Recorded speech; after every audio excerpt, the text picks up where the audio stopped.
when we get into Newton's law, where if I apply a force to a mass, I'm going to cause it to change its speed. It's going to accelerate. And then Newton's third law, basically the law of reaction, indicates that when I push on my arm, there's also an equal and opposite force going back to my hand that I'm pushing with. What role did these three very fundamental laws of physics play in your reconstruction or your ultimate opinions and conclusions following your accident reconstruction in this case? So when we're talking about the concept of acceleration, what you will see in the dynamic test that we did and conducted, we measured the acceleration of an arm when it's impacted by a taillight. If we know the mass of the arm and we've measured the acceleration, we can use Newton's second law, which is force is equal to mass times the acceleration, to calculate what that force is applied on the arm, which ultimately you will hear from my colleague, Dr. Rentschler, to talk about that. Is that broadly considered a force analysis?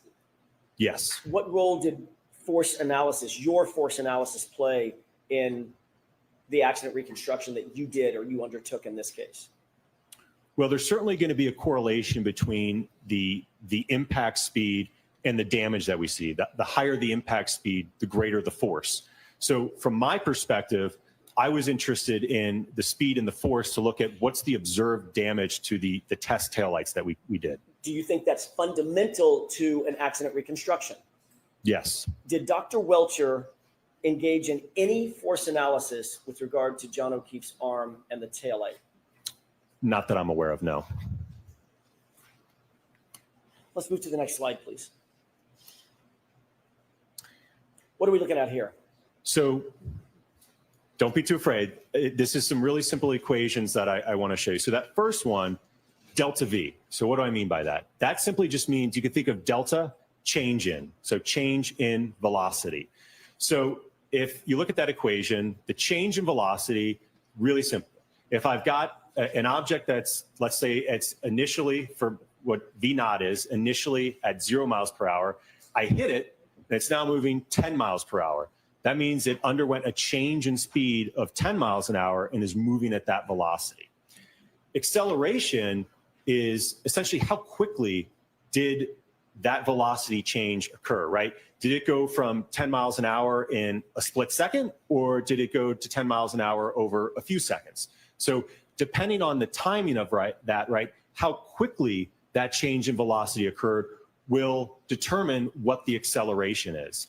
And as I've already mentioned on the previous slide with Newton's second law, we can then take that information about acceleration and apply it to, if we have a known mass, to calculate what the force on that object is. How did these math equations, delta V, acceleration, force, how did these play into, what role did they play in terms of the accident reconstruction here in this case? Well, they're extremely fundamental. And I think as we go through the PowerPoint, you will have an appreciation and understanding of what these concepts are. You'll see that I have plotted graphs with acceleration that shows the rate in that change in speed over time. You will see graphs of delta V, so the change in speed of the arm as it's being impacted by the taillight. And then ultimately we can calculate the force of that impact to be able to assess whether or not there's a mechanism for the injuries. And as I mentioned, that'll be my colleague, Dr. Rentschler, that will discuss that. Can I ask you about delta V specifically? I'd like to focus on that for a second. Is that okay? Yes. When you say that that equation suggests or dictates that an object that is struck by another object with mass moves up to the same speed of the object that struck it, describe that in a little bit more detail in colloquial terms, if you will. Sixth grade terms. I'm sorry, can you rephrase the question? Probably not, because I don't understand it as well as you. If an object, does delta V describe the circumstance in which you have an object that may be at rest and it's struck by another object moving? Is that calculating the speed at which the object that is struck moves to the same speed as the object that struck it? So that's sustained. Just ask him a simple question, let him answer. easier said than done. Sure. Can you describe in more conversational terms what delta V is describing in terms of mathematics? Right. So let's just give an example specific to this case. If the majority of the arm is struck by a 6,000-pound vehicle moving, let's say at 20 miles an hour, that arm will experience a change in speed. It'll go from 0 up to about 20 miles per hour due to that impact. So that would be the change in speed. If my arm is at rest, stationary, is impacted by a 6,000-pound vehicle, it's going to change its speed up to roughly what that impact speed is. And what about acceleration? What are you describing, or what is math or physics describing in that equation in terms of the time it takes for that arm to now move from 0 to 20? Right. So that's how quickly that change in speed is occurring. So to give you maybe an example you're more familiar with, let's say you're driving down the road, you come up, you see a red light at the intersection, right? You're going to get on the brakes lightly, and your vehicle is going to change in speed, right? It's going to slowly decelerate. Let's say you're driving and a deer jumps out in front of you, you got to slam on the brakes, right? You're going to change your speed much quicker. So that's an example of two different rates of acceleration. One where you're mildly braking, right? You're going to coast down slowly, versus a sudden, emergency in front of you like a deer. You're going to slam on the brakes, and your speed change is going to be it's going to happen much quicker with that acceleration rate. Are there circumstances in which the acceleration can be from 0 to, say, 20 miles an hour in milliseconds? Yes, when we're talking about impact durations, especially of this nature, yes, they're not going to be, we're not talking about the impact occurring over a second, 2 seconds. That's extremely long. Even a duration of a couple hundred milliseconds in the context of this is considered long. And then, of course, the force calculation is associated with the delta V and the acceleration calculations. Is that right? Correct, yes. In what way? What are we looking at in terms of that a little bit more complex calculation? Absolutely. So if you look at the bottom equation there, where I have force is equal to mass, and then that top component is the change in speed, right? That delta V, V1 minus V naught, divided by the change in time, T1 minus T naught. So if you substitute in that equation, right, that's delta V over delta T, which is acceleration. So there's a relationship between all of these equations. And do all of these equations, or did all of these equations assist you in coming to determinations and opinions and conclusions concerning this case?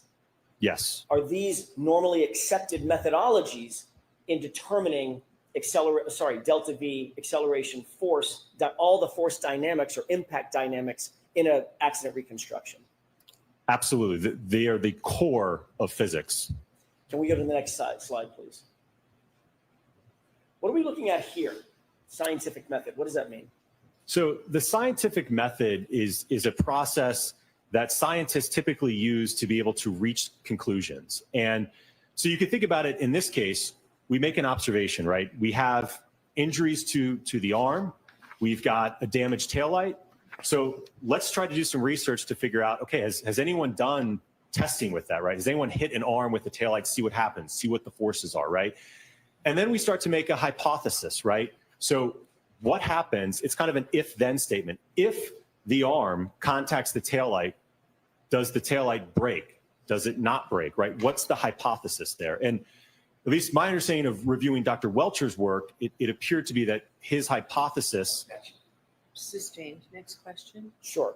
Did you review, well, let me ask a different question. Going back to the calculations previously, the delta V, the acceleration, the force calculations that you described to the jury, did you see anywhere in any of Dr. Welcher's reports or his data that he undertook those core calculations?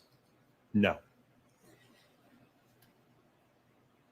With regard to the scientific method, did you see whether or not Dr. Welcher followed this scientific method as you're explaining it to the jury?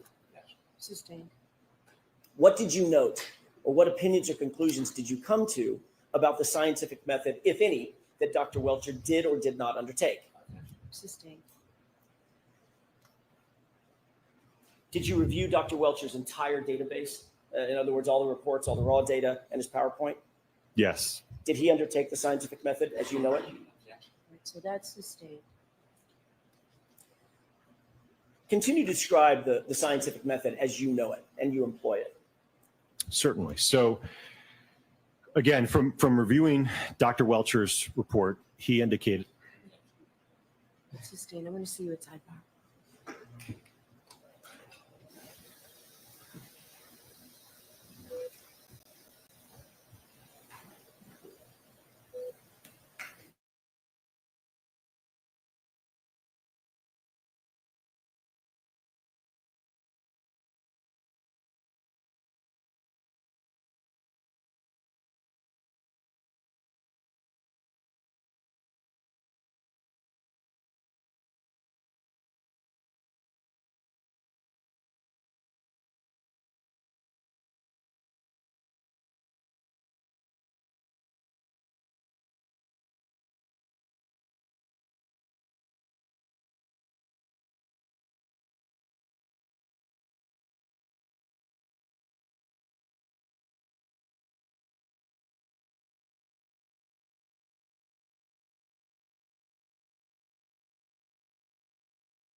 Dr. Wolf, may I inquire, Your Honor? Yes. Dr. Wolf, where are we on the chart?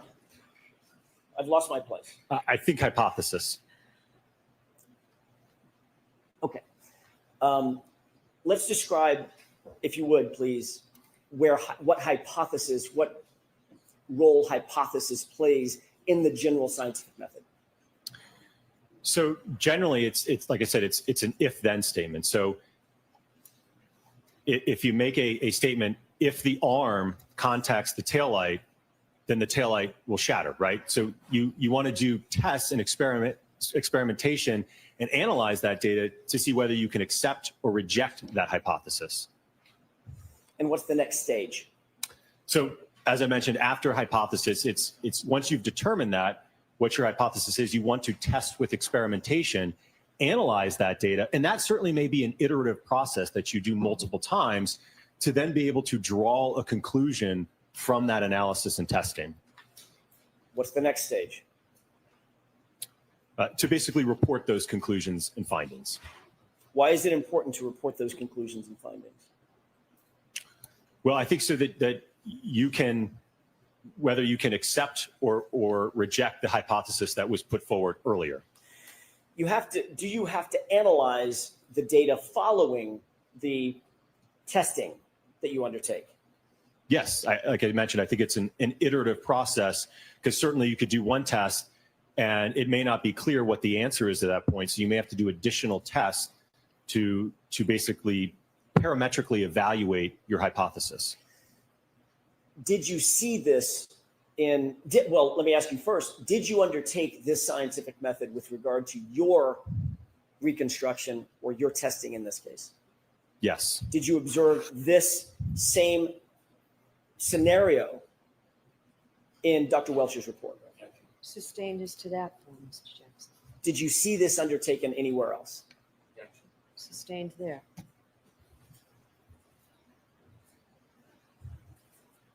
Did you look for testing in Dr. Welcher's evaluation, all of his data? Yes. Did you find any No. other than the static blue paint test? That was the only test, correct. Did you see any force dynamics testing? That's leading, so you can Sure. get to it without that. What about any other testing? Anything else that we've talked about?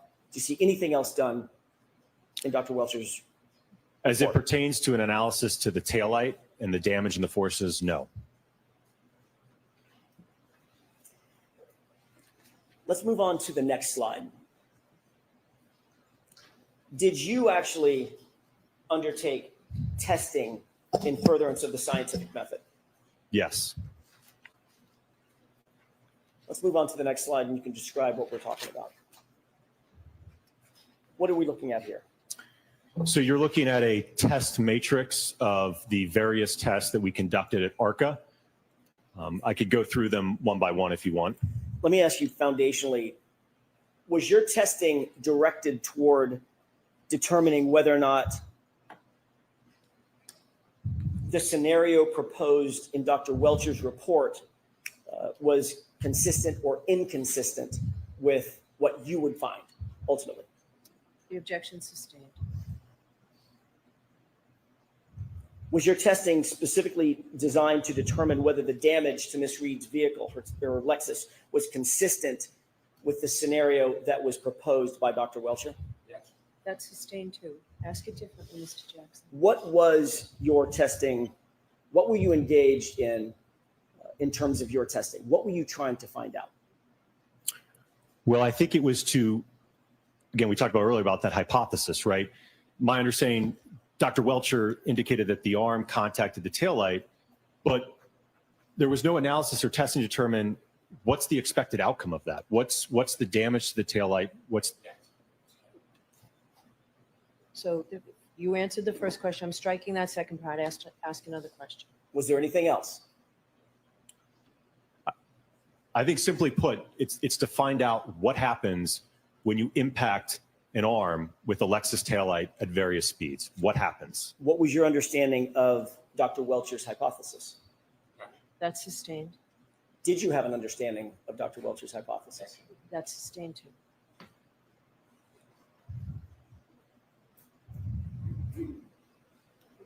Ultimately, what were you trying to find out through your testing?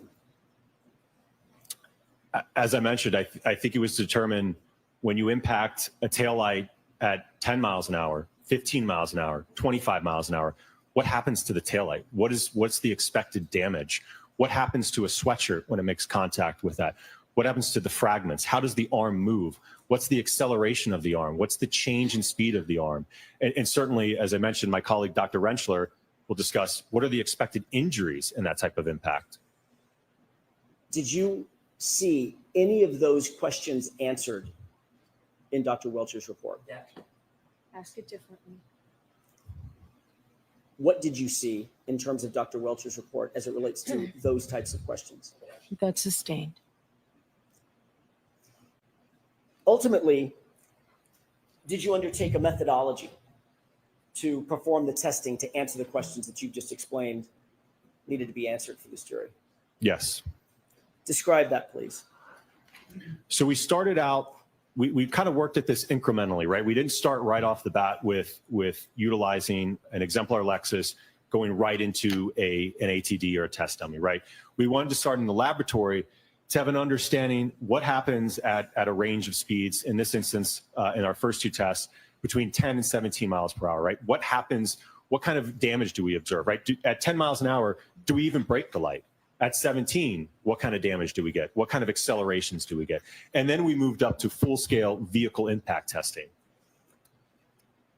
Is that methodology that you just described generally accepted in the field of accident reconstruction, in the broader field of engineering? Absolutely. Everything from utilizing an instrumented test dummy to using an exemplar vehicle to all the data acquisition systems that we had in the laboratory, as well as the vehicle. All of that is generally accepted techniques in the field of accident reconstruction to evaluate what we did in this case. And are those techniques also supported by peer-reviewed articles in scientific literature related to accident reconstruction? Yes.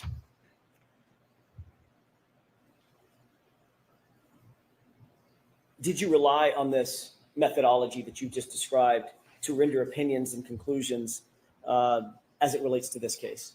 Yes. Have you relied on that same methodology in rendering opinions and conclusions in other courts? Yes. Let's go to the next slide, please.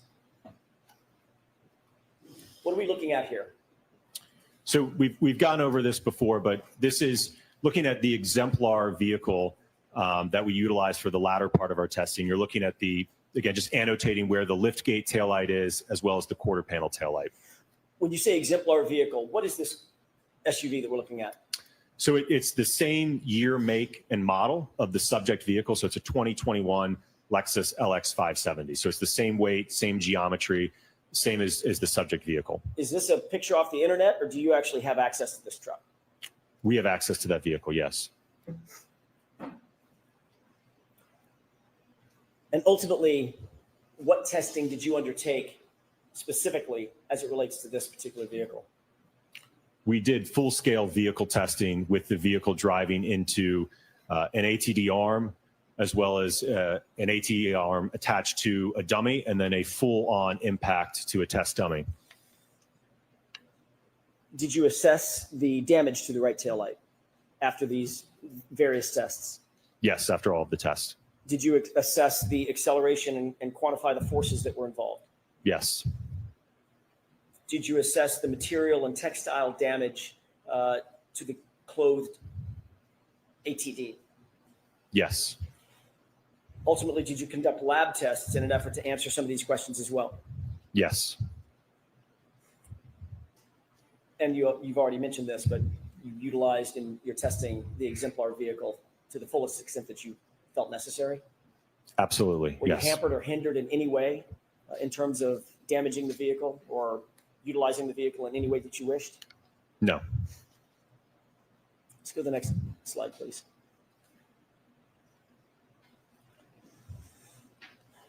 What are tests A and B? What are those laboratory tests? So these were the initial two tests that we did to get an idea of starting to test this hypothesis. As I mentioned, we weren't sure at 10 miles an hour what would happen to the taillight. We wanted to see what would happen at 17 miles an hour with the arm. So again, it was to evaluate from a starting point what happens in this interaction based upon how Dr. Welcher had his arm oriented in his PowerPoint and analysis. Next slide, please. What is this? So you're looking at a photograph of our lab setup. You can see on the left side of that is our hybrid 3 anthropomorphic test device. To the right is a linear impactor, and this is something we already have in-house that we built years ago for our testing that we do for the National Hockey League when we're looking at, what's the accelerations on an impact to a goalie wearing a helmet, right? We use this same device for that type of testing to measure head acceleration. So we applied this same linear impactor to be able to project, if you will, or accelerate the taillight at a known speed into the ATD arm. What are some of the instrumentation that you use in addition to the mechanical impactor? What's some of the instrumentation you use to track the data? Certainly. So you can see, I'll get my, see around here. So at the top here, there's a blue camera here. There's another blue camera here. So these are our high-speed cameras. And you'll see there's a bunch of lights around those high speeds. That's just because the frame rate's so high. And again, it's only sampling a very, very short amount of time. So you have to have a lot of light when you do these high-speed tests. So we have the high-speed cameras running. We have an accelerometer mounted to the ATD arm here on the other side. So that's some of the instrumentation. There's also a couple other cameras that we're documenting this overall. Can we move to the next slide, please? What are we looking at in these photographs? So this is looking at, and not to be confused, this wasn't the arm position when the impact occurred. This is just showing you the setup. So on the left is just kind of an overall shot. And then on the right is, right here is a uniaxial accelerometer. So that's going to measure, we talked about that term earlier, right? The acceleration. So that's going to measure how quickly is this arm changing its speed, right? What's the acceleration of the arm as it's impacted? Does that accelerometer put into motion some of the mathematical formulations that you talked about earlier? Yes. Let's move to the next slide, please. Tell me about these photographs. So the importance of this is, more specifically looking at the right photograph here, might be a little bit hard to see, but we wanted to get the same exact sweatshirt or hoodie for the testing to evaluate if the taillight breaks, is there a mechanism for the fragments to penetrate and cause holes in the sweatshirt as were observed in Mr. John O'Keefe's sweatshirt? Next slide. Were you successful in finding the exact replica sweatshirt? Yes, and I will note, as I mentioned, I know it probably is hard to see, but the material blend on the sleeves are the exact same. They are 60% cotton and 40% polyester. Was it important in your mind to maintain consistency with the data that you had received concerning John O'Keefe's clothing? Certainly, I think we wanted to try to control as many variables as we could. Let's move to the next slide, please. Test A. Describe test A for us, please. So you're going to see a series of photographs and then videos, but test A was mounting a preconditioned taillight on that linear impactor to accelerate it into the hybrid 3 arm to, again, evaluate the damage to the taillight and the acceleration to the arm. Let's move to the next slide, please. What are we looking at in these photographs? So you're looking on the left, a photograph just before the impact test was conducted. On the right, you're looking at a thermal image that is depicting the temperature profile of the taillight. Describe that thermal image. Certainly. Your Honor, may I refer to my notes? Yes.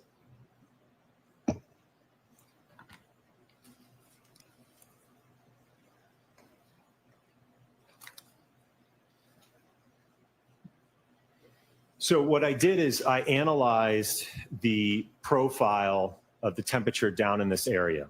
And when we look at that segment, that lower portion here, where contact was made, the average temperature in that area was about 34 degrees with a minimum of about 33 degrees. How did you get that exemplar taillight down to around freezing? So all of the taillights that we tested were preconditioned overnight in a freezer. Why was that important? Well, it's my understanding that at the time that this allegedly occurred, the ambient temperature was 31 degrees Fahrenheit. So as I mentioned earlier, certainly there's a correlation between how plastics perform in cold weather. So we wanted to take that variable into account in our testing to precondition them down to temperatures that were consistent with at the time of the alleged incident. Next slide, please. What are we looking at in this slide, on this photograph? So this is a video. Do you want me to go ahead and play the video?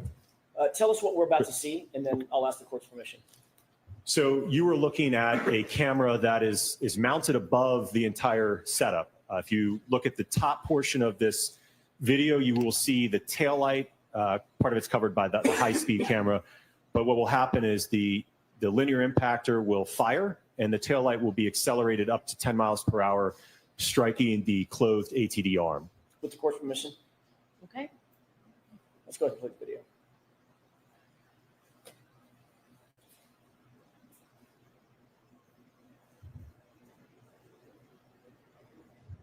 Next slide, please. What is this?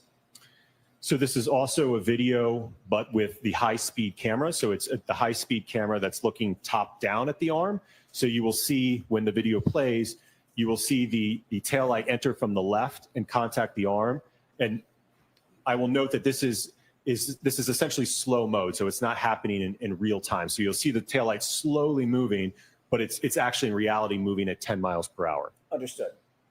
Go ahead and play that.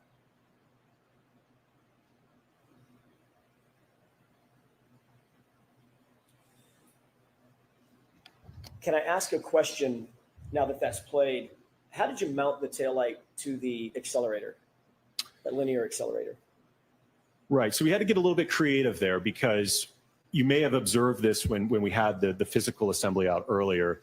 The back of that, it's not some nice clean surface that we can just bolt on. So what we had to do is 3D print a bracket that we could bolt onto the linear impactor, and we used a polyurethane expanding foam to be able to marry those two together so that we could then bolt it onto the linear impactor to use it for this test. Did you see any debris from that foam mounting mechanism? Yes, there's a few flakes you can see of that polyurethane foam off the backside kind of going into being dispersed there. Okay. With regard to this particular 10-mile-an-hour test, what did you note in terms of the damage to the taillight? It was very minimal. And what did you note in terms of any damage at all to the hoodie? There was none. We go to the next slide, please. What are we looking at in this slide? So this is looking at a side view. So same test, just looking at it from the side. And similarly, you'll see the taillight come from the left and impact the arm. If we can play this, please.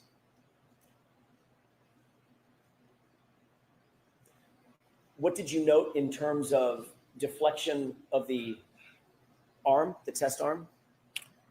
Well, the arm essentially, and we'll see this in the data later, it reaches a common velocity with the taillight based upon the portion of the arm that was contacted, again, consistent with how Dr. Welcher has it oriented, it will become accelerated up to 10 miles an hour roughly.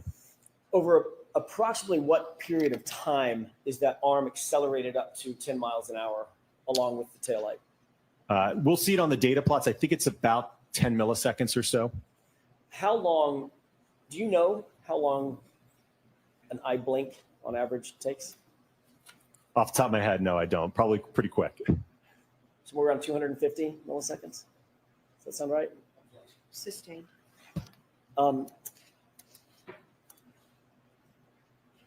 Let's move to the next slide, please. What are we looking at in this series of photographs? So these are extracted frames from the high-speed video that we just saw on the previous slide, basically showing just at contact, just after contact, and then post-contact, so you can see the kinematics of the arm and how the arm is moving. Okay. Let's move to the next slide, please. What is this photograph? So this is photographs taken of the taillight after the 10-mile-an-hour test. I will note that there was a couple small fragments of the clear portion of the assembly, the outer lens that was missing from that turn signal area towards the left here. There's a couple fragments missing, and then there was some small fracturing here in that area. How would you describe the damage to the taillight in the 10-mile-an-hour test? If I may go to the next slide, I think it might. Sure. So this was the totality of that damage at 10 miles per hour. So I would describe it as minimal and superficial. Okay. Next slide, please. What is this? So this is the photograph that I just shown you compared to that of the subject taillight so that you can have a side-by-side comparison of the test taillight compared to that of the subject. Were you able to reach any opinions and conclusions about whether the damage to the subject taillight is consistent with striking an arm at 10 miles an hour? It's inconsistent, in my opinion. Next slide, please.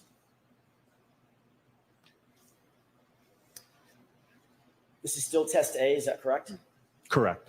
Were you able to reach any opinions or conclusions as to whether or not the damage to Mr. O'Keefe's clothing is consistent with being struck by the taillight at 10 miles per hour? What I observed from the test is that there was no mechanism to create any of the holes that we observed on the subject sweatshirt. Do you hold that opinion to a reasonable degree of scientific certainty, Yes. as well as the former opinion that you just gave us? Yes. Next slide, please. What are we looking at in this graph? So this is a graph that shows the roughly, on the next graph, you're going to see a 24 millisecond window. So what I want to show you on this graph is what does that look like over a full second, so you can have an appreciation of just how quickly this is occurring. As you mentioned earlier, I think your comment about a blink of an eye, this is even shorter than that. We're looking at, as you'll see on the next graph, again, it spans over just a few milliseconds. So that yellow tick that you see in the middle there, what I've done is I've plotted that over a full second. So 1 second is equal to 1,000 milliseconds. So if we go 500 milliseconds to the right, 500 milliseconds to the left, this whole graph represents 1 second in time. This impact duration is occurring very quickly. 1 second, is that reflected from the beginning of the graph to the end of the graph? That's representative of 1 second, is that right? Correct. So starting at this y-axis all the way to here is 1 second in time, with our impact duration happening over just a few milliseconds. And this was at 10 miles an hour? Yes. Next slide, please. What are we looking at in this graph? So we're looking at the acceleration or the change in speed over time, that parameter that we discussed earlier. So what you can see is that as the arm is impacted, we had the accelerometer mounted on the inside portion of the forearm, if you will. You see that it starts to accelerate, right? Because it's changing its speed, and then it starts to level off after the impact has subsided, basically, and it's reached a common velocity. What do we see in terms of the G forces that are the arm is subject to? So the peak is occurring right around here at about, looks like just over 6 milliseconds. And the peak acceleration is just over 130 Gs. And what does that mean? What is a G? So a G is acceleration due to gravity. So if we're being held down by 1 G, so you could think of it as basically a multiplication factor, that it's 131 times the acceleration due to gravity. And the next slide, please. What are we looking at in this slide?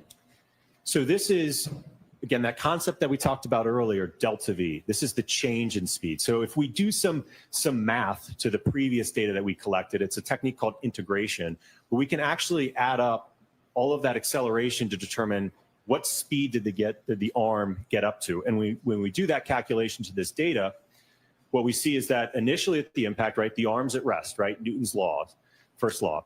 And then we impart a force on it in terms of the tail light impacting it. It's going to cause the arm to accelerate and change its speed. So as I noted earlier, it's essentially going to reach a common velocity with the impact force based upon how Dr. Welcher has the arm oriented. And we can see that it's a tick over 10 miles per hour at just over 10 milliseconds. So that means that the arm in a 10 millisecond period is going from 0 up to about 10 miles per hour, which was the speed of the impact. And 131 times the force of gravity is exerted on the arm at the same time? Sustained is to that form. Where does gravity play into this? What is the 131 Gs? Where's that force exerted? So that is the acceleration that the arm experienced as a result of that impact. So that's how quickly it was changing in speed. Understood. Let's go to the next slide. So is this a good place to It take is. the morning recess? All right, folks, we'll take a recess. Dr. Wilkins can file out the jurors. I'm going to see counsel regarding just scheduling, please. All rise for the court, please.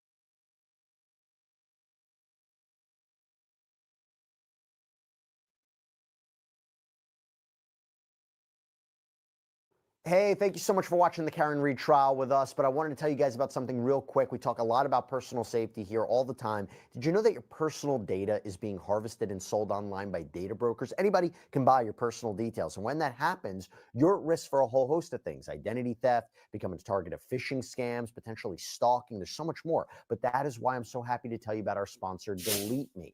So Delete Me helps keep your personal information private. They found 35 data brokers with my personal information. They removed my data from the total of 54 listings. Doing that myself would have taken a full 8-hour workday, but that's why it's great to have Delete Me. And they will keep monitoring the sites for you so your information doesn't find its way back on there after the first removal. Using Delete Me has given me peace of mind about my family too, because if someone buys your data via data broker, they can see information about your relatives too. So right now, you can get 20% off of Delete Me and protect your personal data when you go to joindeleteme.com/LCLive and use promo code LCLive at checkout. That's joindeleteme.com/LCLive, promo code LCLive.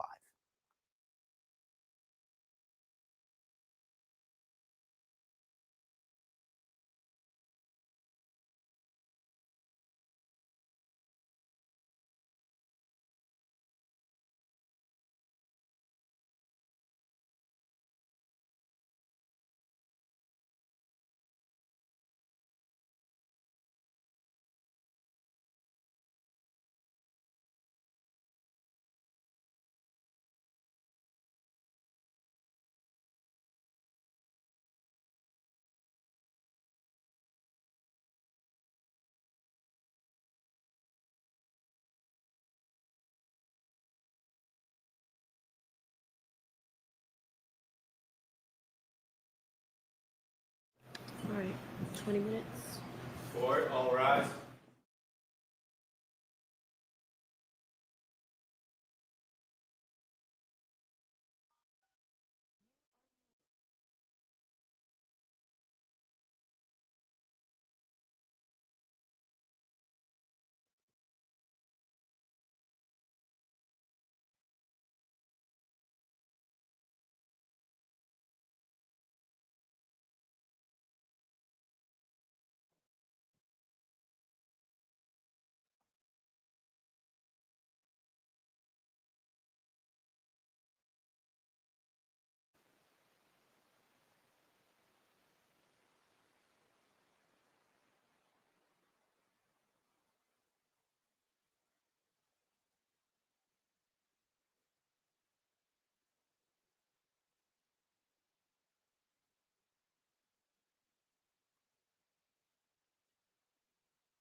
Hey, thank you so much for watching the Karen Reed trial with us, but I wanted to tell you guys about something real quick. We talk a lot about personal safety here all the time. Did you know that your personal data is being harvested and sold online by data brokers? Anybody can buy your personal details. And when that happens, you're at risk for a whole host of things: identity theft, becoming a target of phishing scams, potentially stalking. There's so much more. But that is why I'm so happy to tell you about our sponsor, Delete Me. So Delete Me helps keep your personal information private. They found 35 data brokers with my personal information. They removed my data from a total of 54 listings. Doing that myself would have taken a full 8-hour workday, but that's why it's great to have Delete Me. And they will keep monitoring the sites for you so your information doesn't find its way back on there after the first removal. Using Delete Me has given me peace of mind about my family too, because if someone buys your data via data broker, they can see information about your relatives too. So right now, you can get 20% off of Delete Me and protect your personal data when you go to joindeleteme.com/LCLive and use promo code LCLive at checkout. That's joindeleteme.com/LCLive, promo code LCLive.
Put it back in session. You may be seated.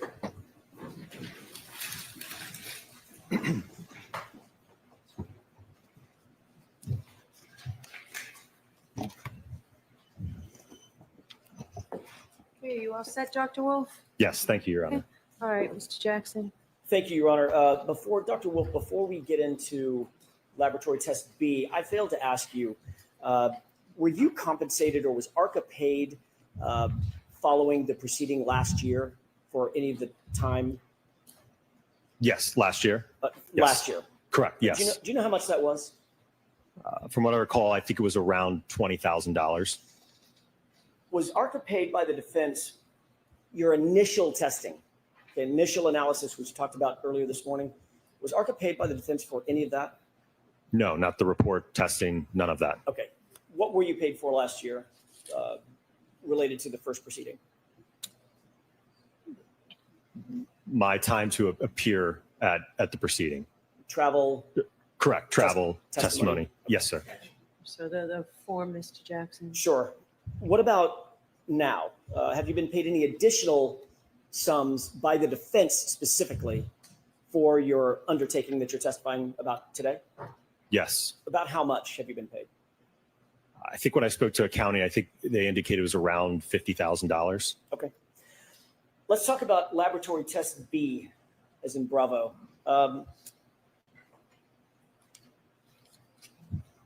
I may have just a moment, Your Honor. Sure. What was different about lab test B as opposed to lab test A? So the tests were essentially identical aside from the speed increase going from 10 up to 17. Okay. Let's take a look at the next slide. Just so I'm clear, Doctor, I want to make sure I'm on the same slide as you. Is this slide 35 pursuant to your notes? This is slide 36. 36, got it. Okay. We could be a little bit more brief, I think, because is this similar to the 10-mile-an-hour test, just with increased velocity? Correct.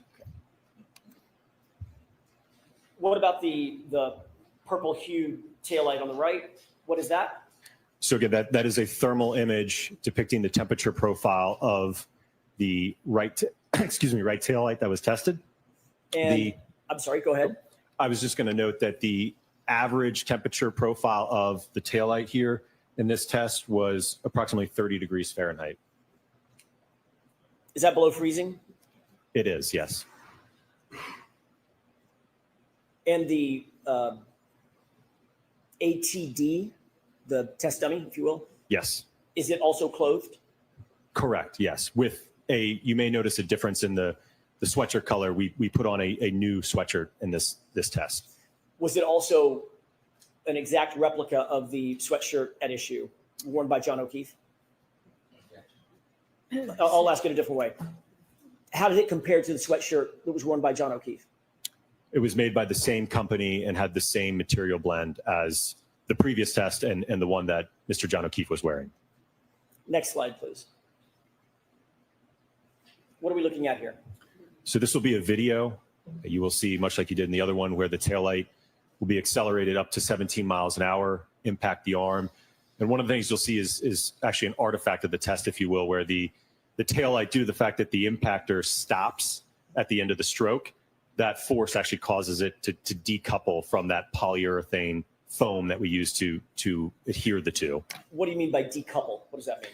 So as I mentioned, it once the linear impactor reaches the end of its stroke, it stops instantaneously, and the force of that stop just caused where we adhered the two together, just caused it to detach, basically break away. So in essence, it doesn't matter because we only care about that. Remember, we're talking about that short duration of time, that 10 milliseconds. So once it breaks, it's already reached a common velocity to the taillight. Okay. Can we go ahead and go to the next slide, please?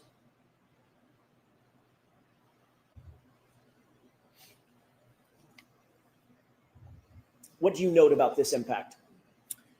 So one of the things you'll see is kind of that dust cloud that you see. Again, that's all the particulates from the expanding foam that we use. So that's kind of what you see in the background there, kind of going over kind of the arm and the taillight there. Do you note more damage or less damage to the taillight at 17 miles an hour versus the 10-mile-an-hour test? There is more damage, yes. Let's go to the next slide, please. What are we looking at here? So you're looking at a top-down view from the high-speed camera. You'll see the taillight enter from the left, impacting the arm at about 17 miles per hour. Okay, go ahead and play it. Can you describe the decoupling that's shown here? Absolutely. So as you can see where the two are basically married together, right? It's kind of actually coming back together now. So that bond that we had, right? This is the most effective way that we could mount it to the impactor. It just became detached due to the force of that impactor stopping at the end of the stroke. Understood. Next slide, please. What are we looking at here? So in this slide, you're looking at another high-speed video. This is just a side view. Again, you're going to see the taillight enter the frame from the left, impacting the arm at 17 miles per hour. Is this in slow motion as well? This is in slow motion, correct, not real time. Okay.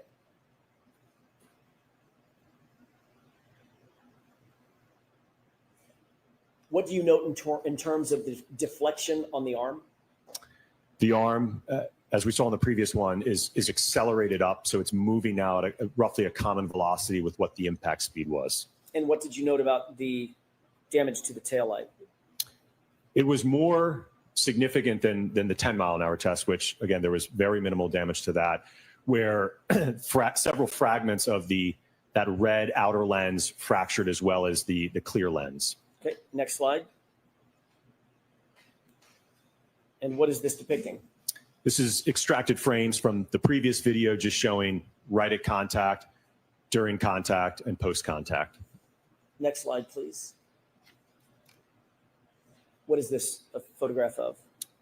This photograph is depicting the damage to the taillight at the conclusion of the test, where, again, it's missing fragments of the outer red lens. I will note that the interior diffusers and plastic components are intact in this test. When you say intact, what do you mean? They are not damaged or broken. At all? Correct, at all. Next slide, please. What is that a picture of? Another photograph showing the taillight post-test. Again, no damage to the underlying diffusers in terms of being cracked, shattered, or broken. And what did you note in terms of the damage to the outer acrylic, the red piece? It broke into a few fragments, and I think on the next slide, I depict those in a photograph. Let's take a look at that. What is that? So this is a photograph depicting the collection of the fragments post-test.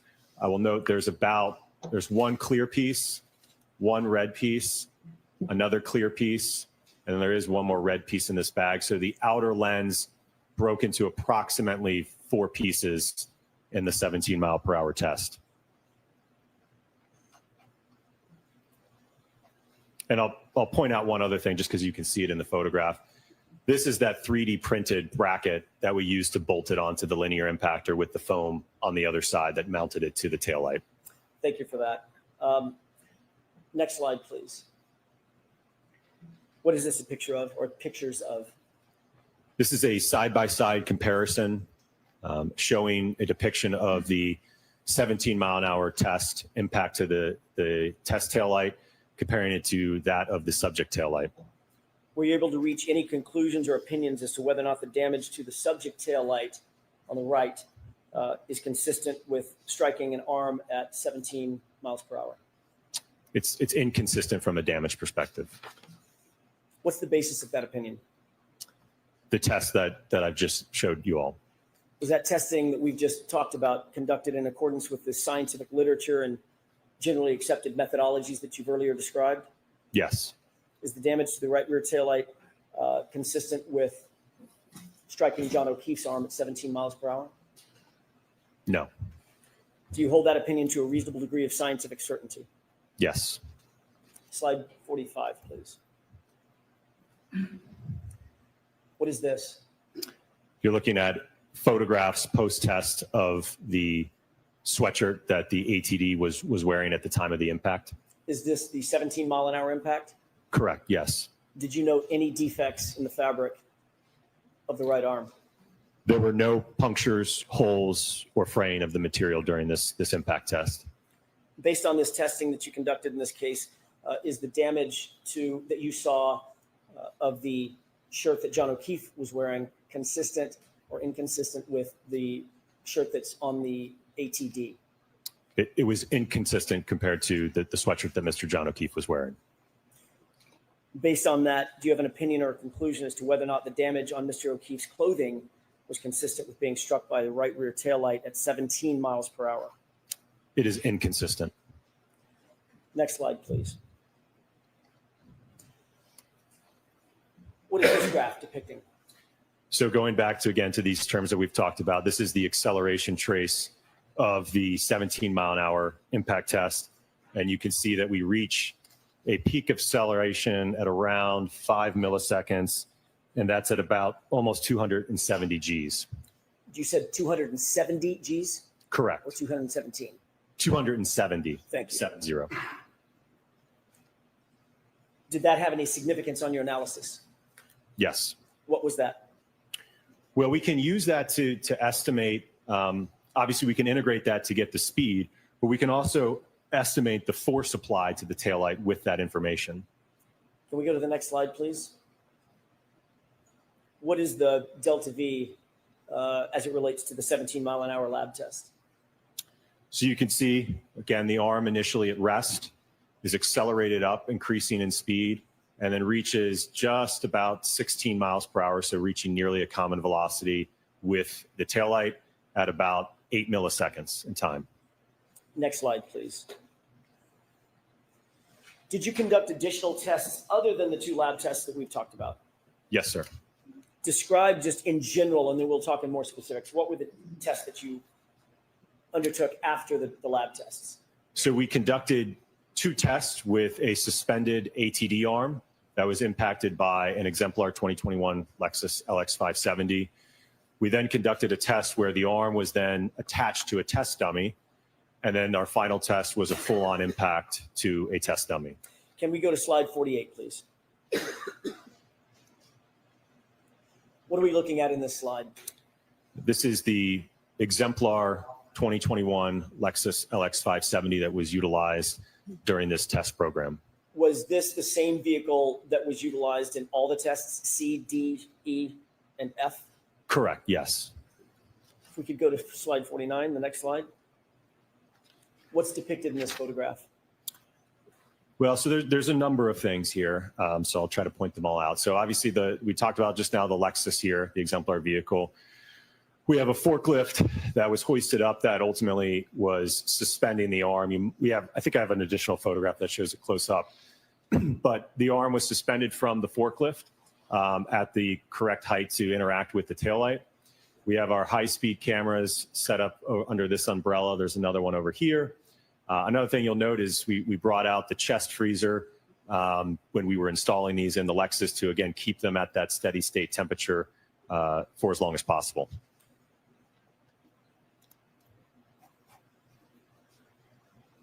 If we could go to the next slide, please.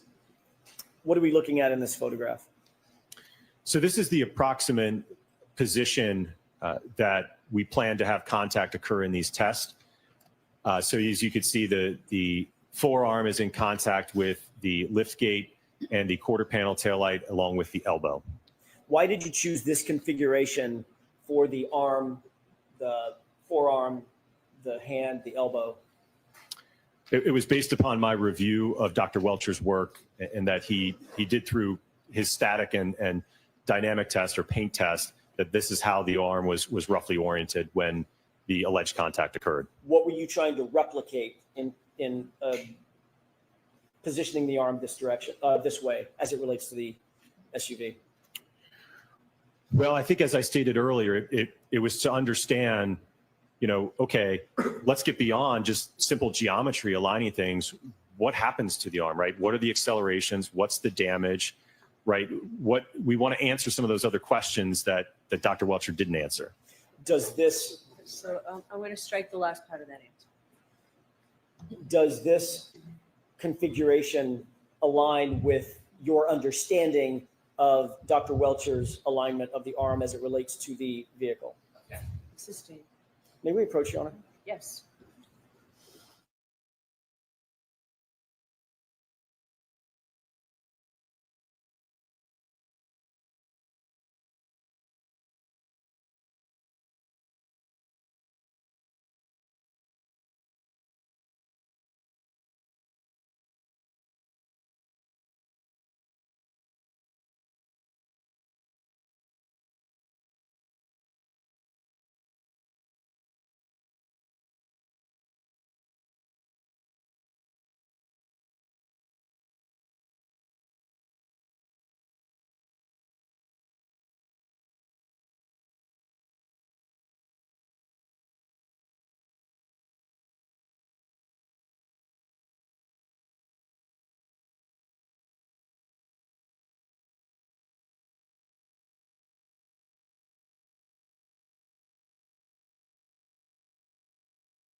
Thank you, Your Honor. May I inquire? Yes. Okay, let's go to the next slide. It's maybe self-explanatory. What was the speed of your first test out in the field? 15 miles per hour. Next slide, please. What are we looking at in these two photographs? So on the left is a photograph of the installed preconditioned taillights just after the install, and on the right is a thermal image of that. And if I may just point out with the temperature. So one of the things you may see here is that due to the reflective chrome here, this is just an artifact of that being really reflective. So when we look at the average temperature profile of the taillight for this test, the average was approximately 17 degrees Fahrenheit for the taillight. Was it important in this testing to account for the temperature variance of the taillight assembly? Yes, absolutely. And I will note we certainly strive to maintain that. One of the things you actually may see in this photograph on the left are these pellets on the ground. And that is due to the fact during the installation process, one of my colleagues was positioned adjacent to the taillight fixtures, applying a compress of dry ice to help mitigate any heat transfer during the install process. Let's move on to the next slide. What are we looking at in this overhead view? This is it's a drone video, so you're going to see the Lexus accelerate from left to right, impacting the hybrid suspended arm in the area where you could see the umbrella. Can you use your spotlight and orient us? Where are the vehicles and the testing locations? Yes. So the Lexus is starting here. You will see it accelerate in reverse with the hybrid arm suspended in this area here. Okay. Is this a video or just a still shot? This is a drone video. Let's go ahead and play that.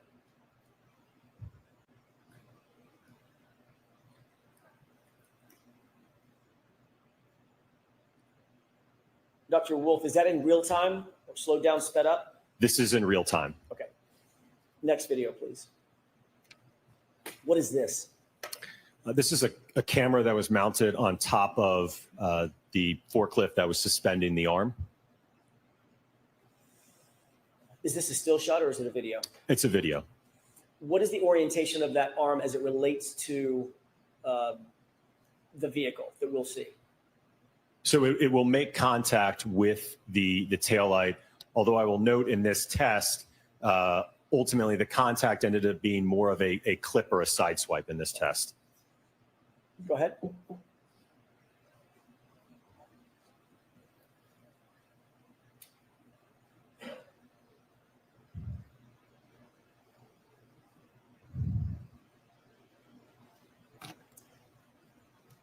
Did you see the impact area? It's quick. Right. What did you mean when you said more of a side swipe or a clip? So I think the next couple of videos will help demonstrate that. Let's move on to the next one. What are we looking at in this video? Or, I'm sorry, in this photograph? So this is going to be a high speed or a slow-mo video. You're going to see the Lexus come in from the right and then move across the screen to the left. And you'll see contact occur between the taillight and the arm. Okay.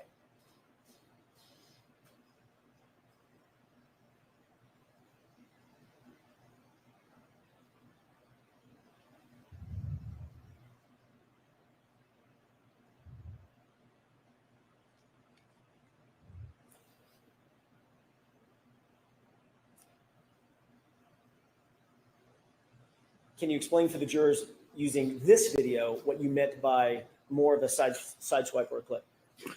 Right. So this is where the hand and the wrist are kind of in the area of the quarter panel taillight, and then a portion of the forearm in contact with, I'm sorry, what I previously said, the wrist and the hand in contact with the lift gate portion of the taillight. And then on the forearm is more in contact with the quarter panel taillight. Okay. Can we move to the next slide? And what is this angle? This is, yeah, same test, just a different angle with the high-speed cameras in slow motion. And this is at 15 miles per hour, correct? 15 miles an hour, correct. Can you explain to the jurors, given the fact that this is suspended, does that have any impact on the ultimate analysis or reconstruction, rather than being attached to an ATT? Effectively, mass is mass. So whether we have an arm that is suspended or attached, again, it's the arm is on a joint, right? So the arm can accelerate freely of the rest of the body, right? So if anything, even if it is attached to the body, there may actually be some additional force associated with that, just because there could be more mass attached to it. Understood. Okay, let's go ahead and play this video.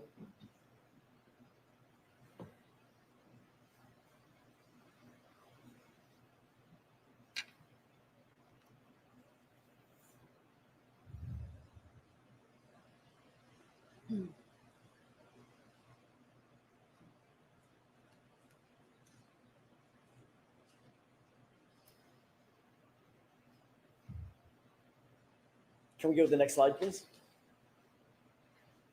What are we looking at in these three photographs?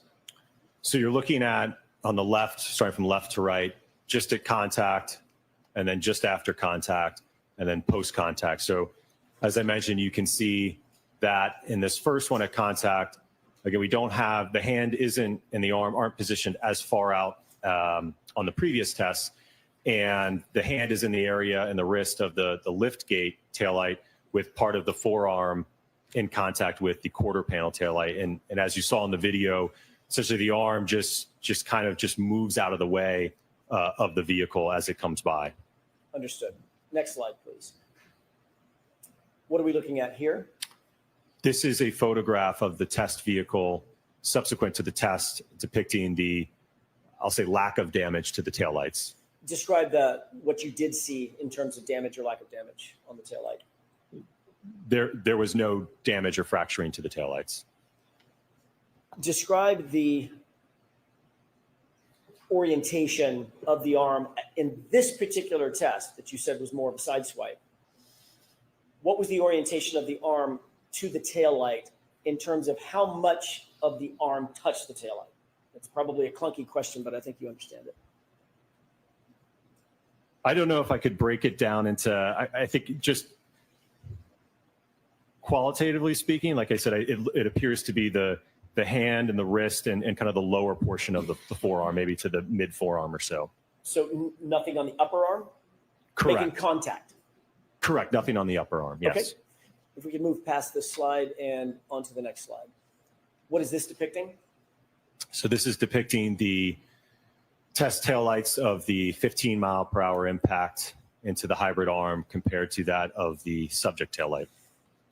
Was there any notable damage at all on the on the exemplar taillight following test C at 15 miles an hour? The only thing there may have been was some very slight abrasions maybe to the plastic, but there certainly was no breaking or fracturing of the lens assembly. Were you able to reach any opinions or conclusions as to whether the damage to the subject taillight is consistent with striking an arm at 15 miles per hour?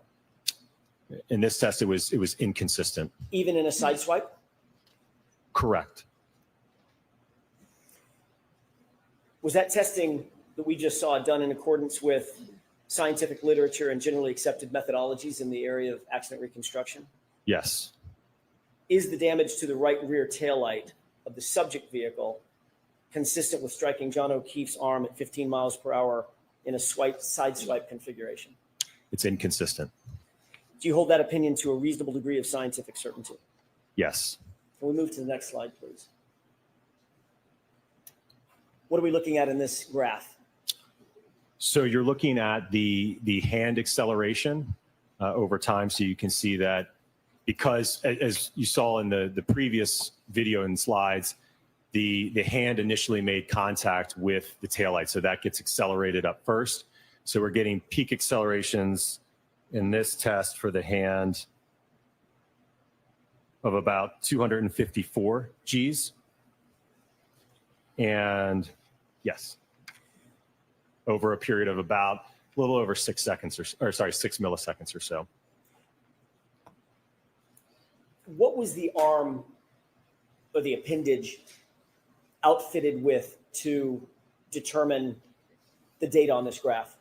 Right. So if you think back to the lab testing that we did, right, because we didn't have, and again, this is kind of why we did the testing incrementally as we went about it, but in the lab test, we didn't have a way to mount the lift gate assembly to also evaluate that interaction. So when we moved outside the full scale vehicle testing, we had a lift gate taillight, obviously the full vehicle. So we also instrumented the hand with an accelerometer as well as the forearm. So we were able to measure the acceleration of both the hand and the forearm in these tests. Can we move to the next slide, please? And what are we looking at here? So this is the, excuse me, the acceleration of the arm. So you can see that it reaches a peak around 5 milliseconds at about, looks like just under 200 Gs. And the next slide. What's depicted in this graph? So this is doing, again, the integration of the acceleration data for the hand to determine what speed did the hand get accelerated up to. And you can see that at the onset of this, it's at rest, it's impacted and then gets up almost to 15 miles an hour in 4 milliseconds, ultimately does reach at about 18 milliseconds, it does reach that 15, but it's nearly at 15 at contact. Thank you. The next slide, please. And what is this delta V showing us? So this is showing the change in speed of the arm. And again, because the hand was, and the wrist was more of the central impact to the ATD arm, this ultimately saw less acceleration, therefore less of a change in speed. So at around 6 milliseconds, well, roughly actually about 1 millisecond after it started to increase in acceleration, it's at about 5 miles per hour. Is that reflected in the fact that the arm pivoted? Yes, It spun? there's some rotation going on, so it's not translating or accelerating. Understood. Can we move to the next slide, please? Test D. What was the speed that you undertook in test D as in delta? So this is a 29 mile per hour impact into the suspended hybrid arm. We'll move to the next slide. What are we looking at in this series of photographs? So on the left is my colleague, again, compressing the taillight while we install the the lift gate taillight to, again, try to maintain that steady state temperature. Over here on the right is the thermal image of the taillight after the install. So the average temperature of this taillight during the test was approximately 17 degrees Fahrenheit. Next slide, please. Staying with test D, what is this depicting? This is a drone video showing a top-down perspective of the test with the Lexus starting on the left-hand part of the screen, accelerating in reverse into the suspended hybrid arm over here at the location of the forklift. Okay, if we could watch this video, please.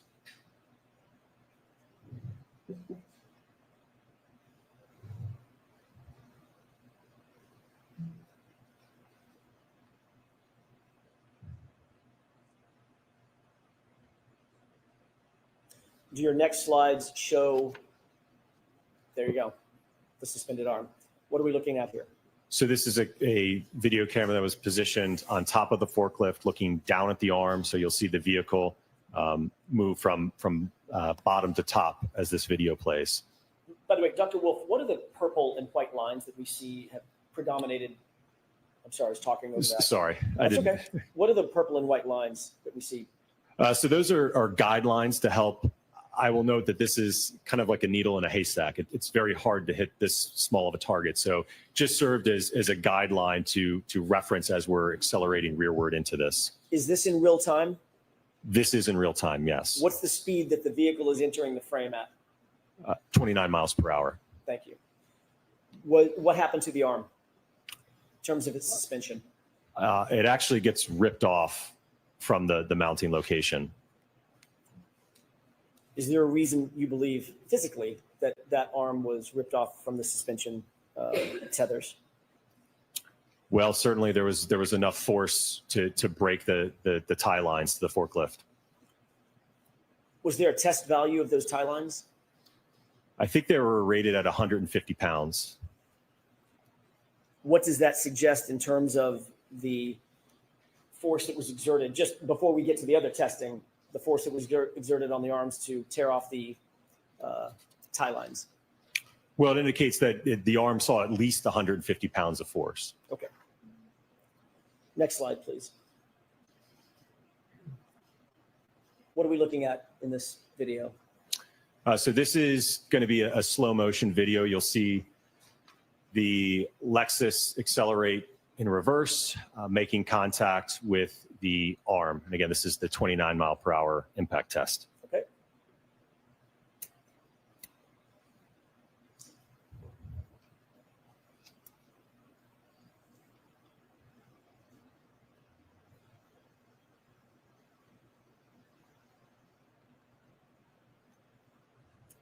Next slide, please. And what is this? This is a video, a high-speed video, so slow motion of test D at 29 miles per hour into the ATD arm that is suspended. So you'll see the Lexus enter the frame from the right and impact the arm. Okay.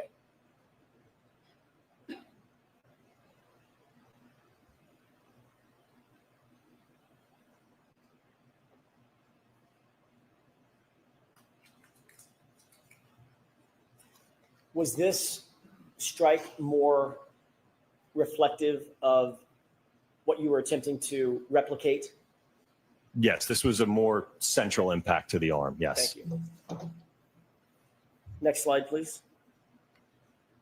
And what is this?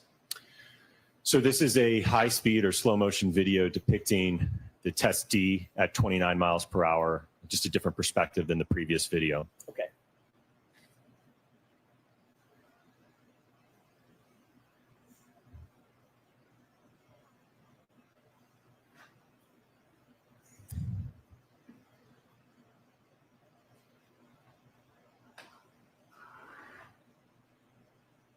Next slide.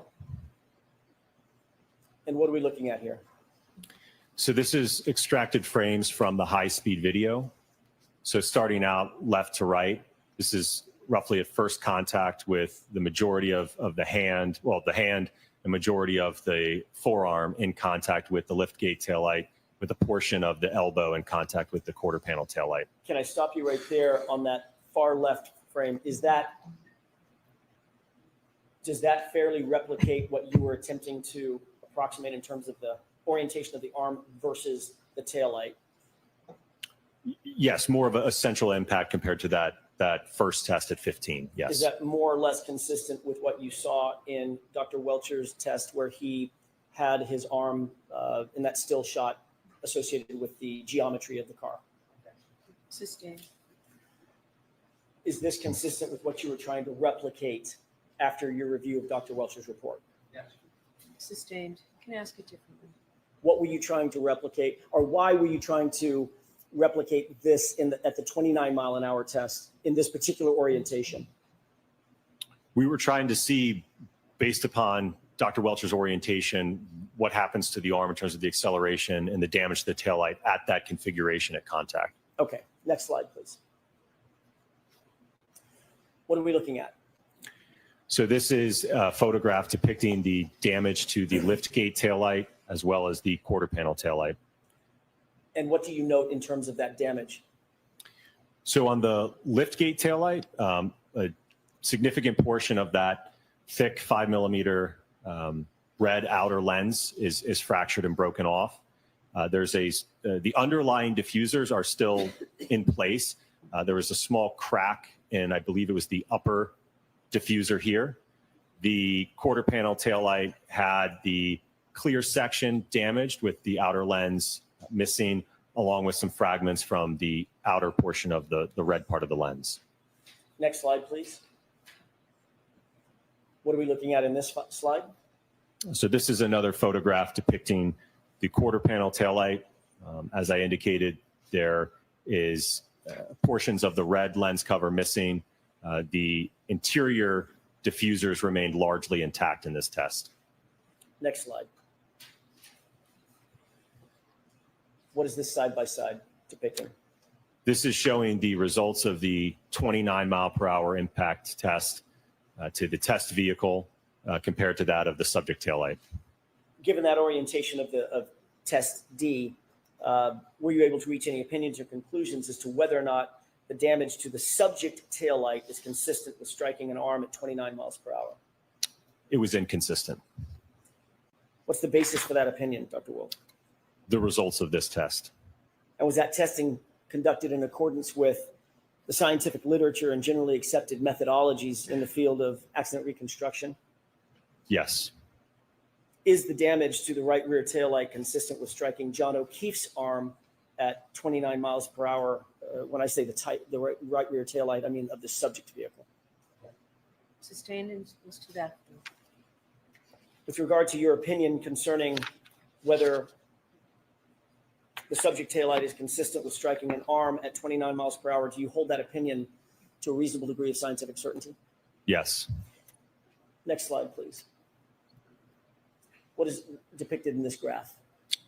So this is looking at the acceleration of the hand in the 29-mile-per-hour impact test with peak accelerations close to 800 Gs at 2 milliseconds.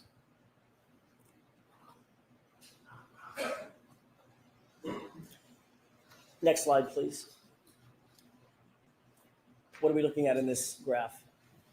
This is the acceleration of the arm, reaching peak acceleration of about 500 Gs.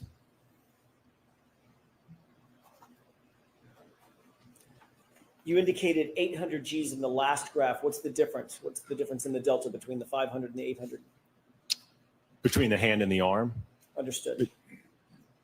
Which one suffered or was subject to 800 Gs? That would be the hand. And which one was subject to the 500 Gs? That would be the arm. Next slide, please. What are we looking at in this graph? So this is looking at the change in speed. So what speed did the hand get up to as a result of the impact? So we can see that in about 3 milliseconds, the arm is moving nearly at almost 25 miles per hour. And then a little bit later, again, this is still very quick in time, at about 14 milliseconds, it's at about 30 miles per hour.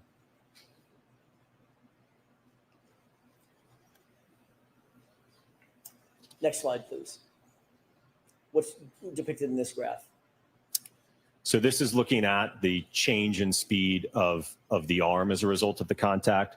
So starting here at about 2 milliseconds, the arm accelerates up to, by 8 milliseconds, we're at about 35 miles per hour. And this, you may be wondering, why are we getting more speed than what the input was?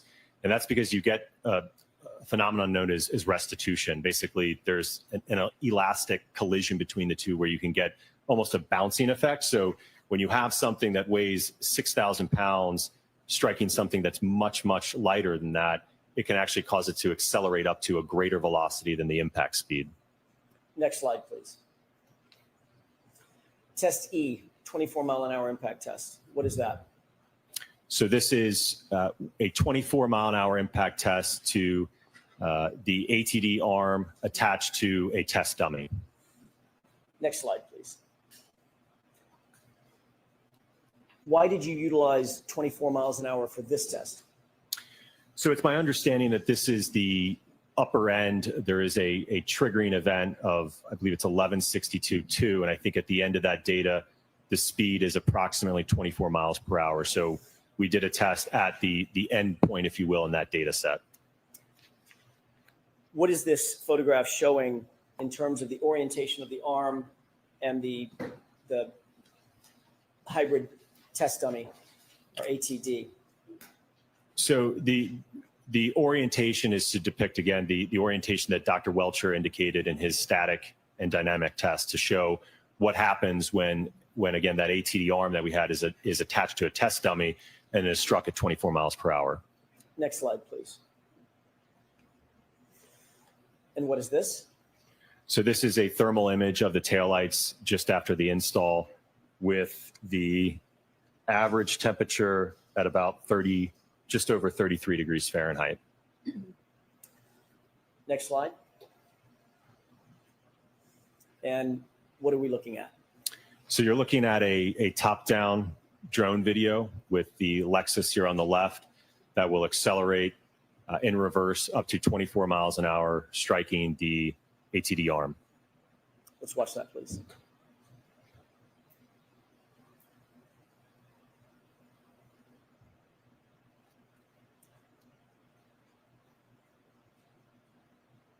Next slide.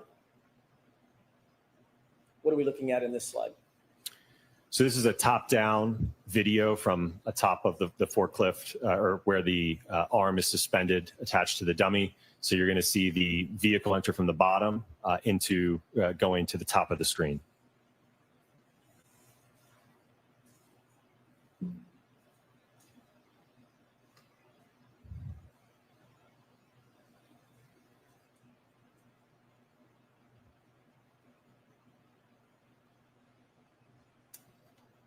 Next slide. What is this view? It's just another perspective. This is a slow motion video where you'll see the Lexus in reverse. I think this one actually has kind of a long build up before it starts here.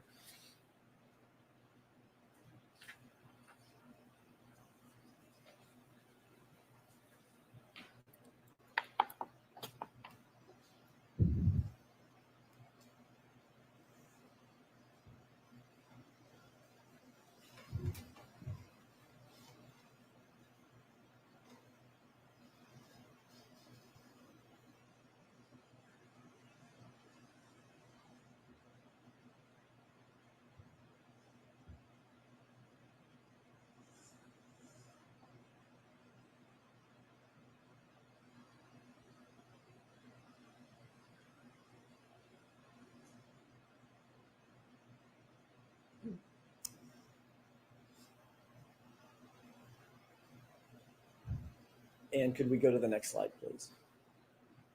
And what is this? So this is a perspective from the high-speed camera, so a slow motion video with the Lexus reversing into the ATD arm at 24 miles per hour. Before you play this, Dr. Wolf, I failed to ask this, it may be obvious. After each of the tests, C, D, E, F, were you replacing the taillight with new exemplar taillights that had been temperature accounted for? Yes, every test had a new set of quarter panel taillights, as well as liftgate taillights. And even in the test where the taillight in the 50-mile-an-hour test where the taillight was not damaged, we still put on new taillights. We did not repurpose or reuse any of the taillights. Okay, thank you. If you could play this for us, please.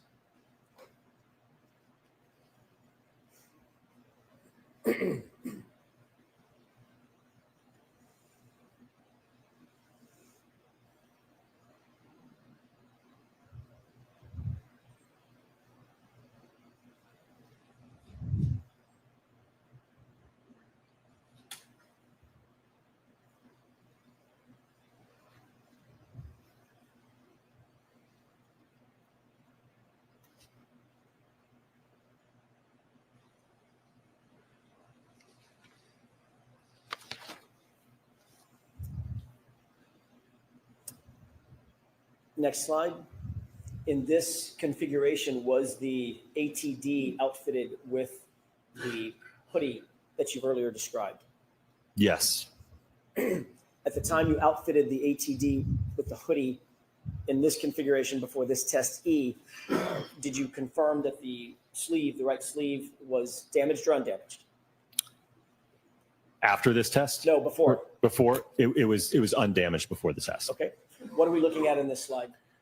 So this is still frames from the high speed. So starting out on the left here, just at contact. So the forearm making contact with the liftgate taillight, and then the upper part of the forearm and the elbow making contact, a direct hit into the quarter panel taillight. And the middle here is just after contact, and on the right is post contact. Thank you. Next slide, please. What are we looking at in this video or in this picture? So this is a overall photograph depicting the taillights subsequent to this test at 24 miles per hour. I will note that there's no damage to the liftgate taillight, and then there is damage to the quarter panel taillight. Is there any damage to the internal diffusers on this taillight? So if I go to the next photograph, if I may. Please.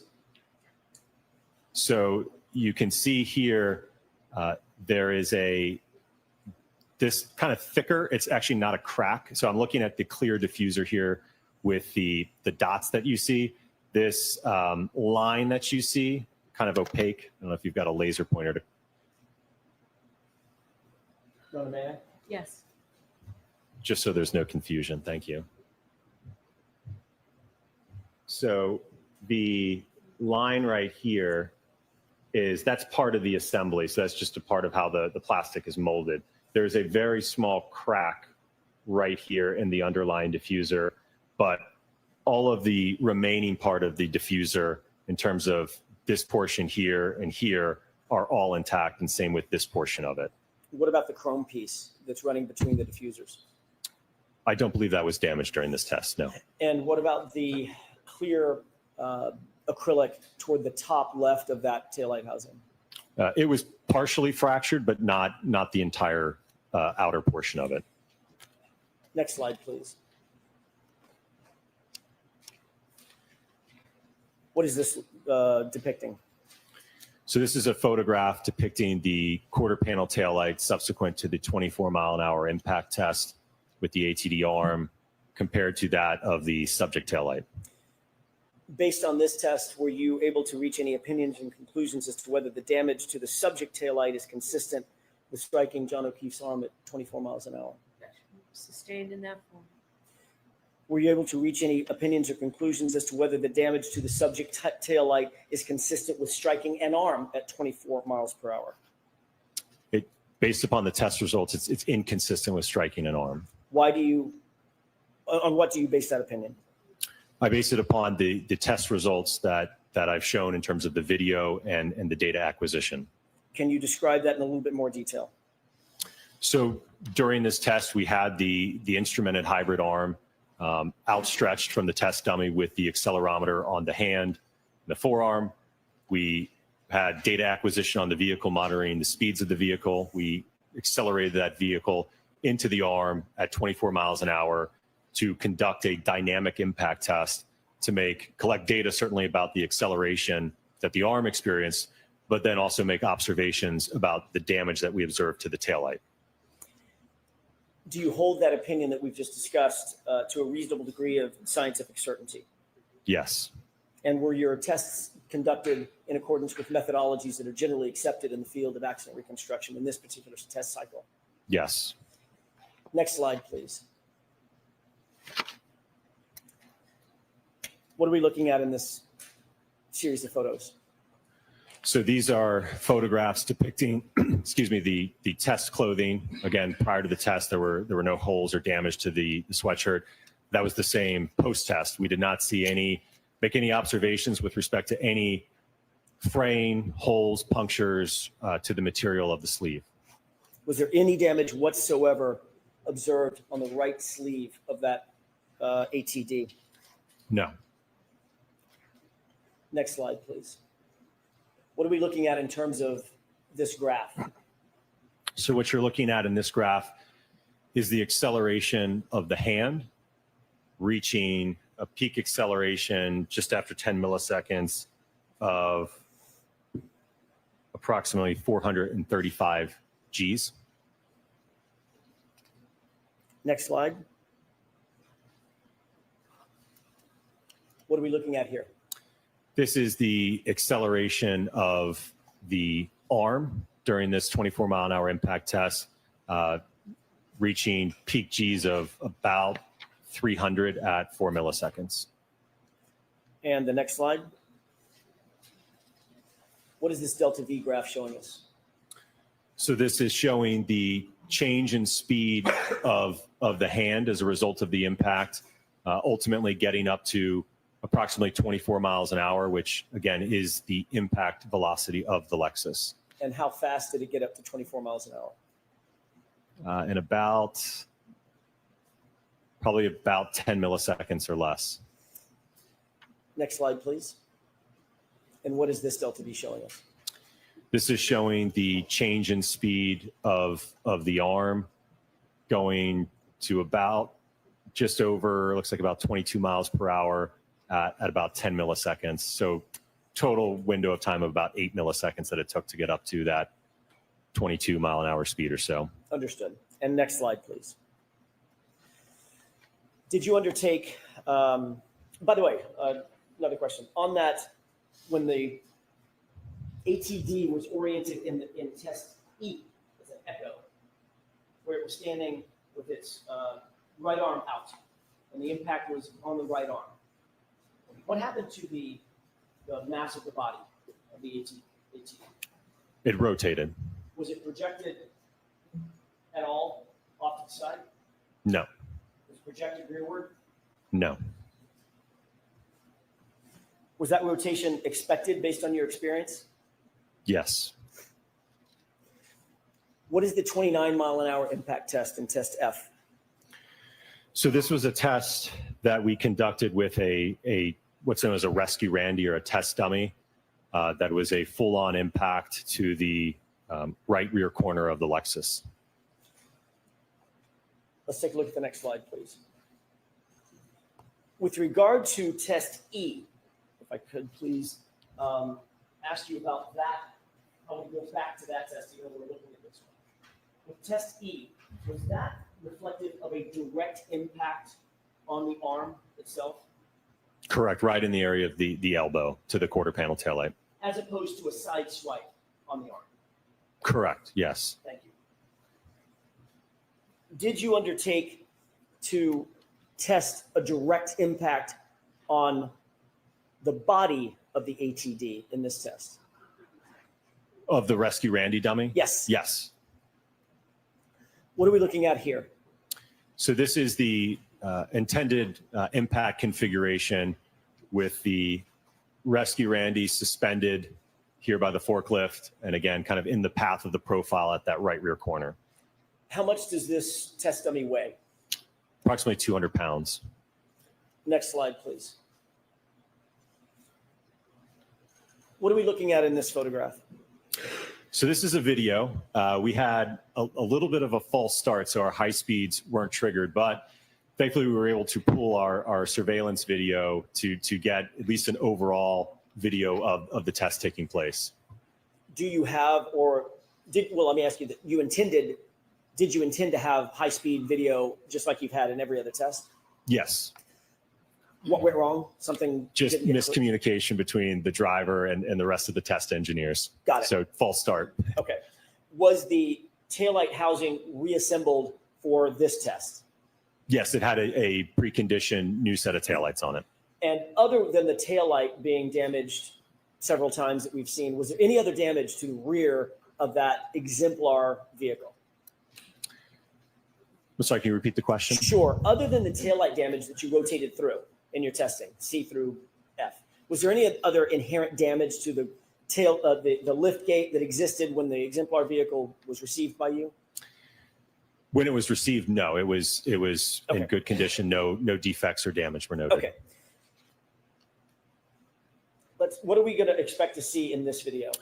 So in this video, you'll see in the surveillance video, the Lexus will come from the right to left, strike the rescue Randy, and then you'll see the rescue Randy projected and slide on the ground. Okay.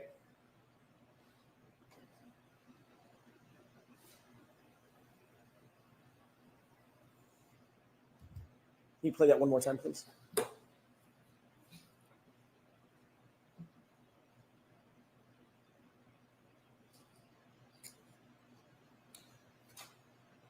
Next slide, please. What are we looking at in this series of photographs? So this is a extract from our VBox software and data acquisition system. So on the top, you'll see the video. On the bottom is the data. So this is another feed that we had of video. This was triggered. So we do have data from this perspective. So what you'll see is my colleague will move away from the assembly with the dry ice, and then the vehicle will accelerate in reverse. That was my question. The blue, that's dry ice, gloves. You can't, you don't want to touch dry ice with your bare hands. So Okay. it's, he's wearing gloves. He's capturing the thermal images now.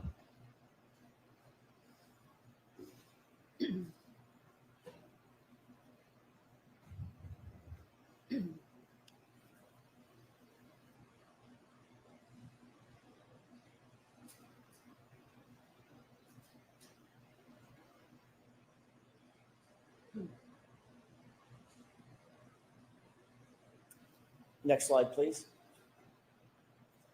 And what are we looking at in this? So these are extracted frames from that video you just saw from the data acquisition system. So on the left here is just before contact between the test dummy and the Lexus. On the right is just at contact.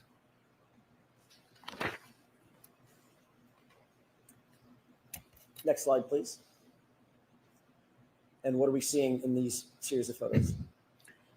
So this is obviously during the collision sequence. The body now has loaded into the lift gate and the back window.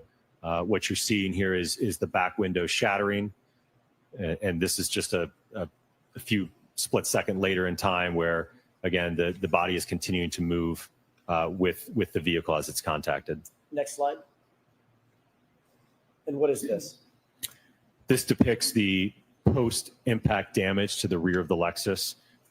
As I noted, the rear window is completely shattered. There's deformation and crush to the liftgate section of the vehicle. The bumper step was popped out, and then there was some minor fracturing in the bumper cover at the lower level.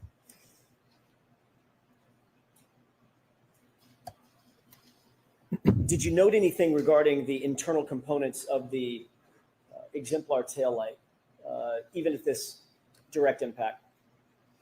So the taillight, as you can see, it blew out the outer lens cover. I believe the part of the clear diffusers were actually still in place. I think the lower one might have been fractured here, but I think the upper one was still in place. At 29 miles an hour with a direct impact, did the exemplar taillight exhibit the same type of damage to the diffuser as the subject taillight? I'm not sure I understand your question. More or less damage in this photo to the diffuser specifically than in the subject taillight? Well, I think there was more in the subject taillight. As I mentioned, I believe the top diffuser More on this damage? was correct. Okay, that was my question. And is there another slide at the on the back end of this one? That's it. Okay, we can have the lights. Dr. Wolf, you conducted tests at what miles per hour? Tell me the sequence. It would be 10 miles per hour, 17 miles per hour, 15 miles per hour, 29 miles per hour, 24 miles per hour, and then a full-on hit at 29 miles per hour.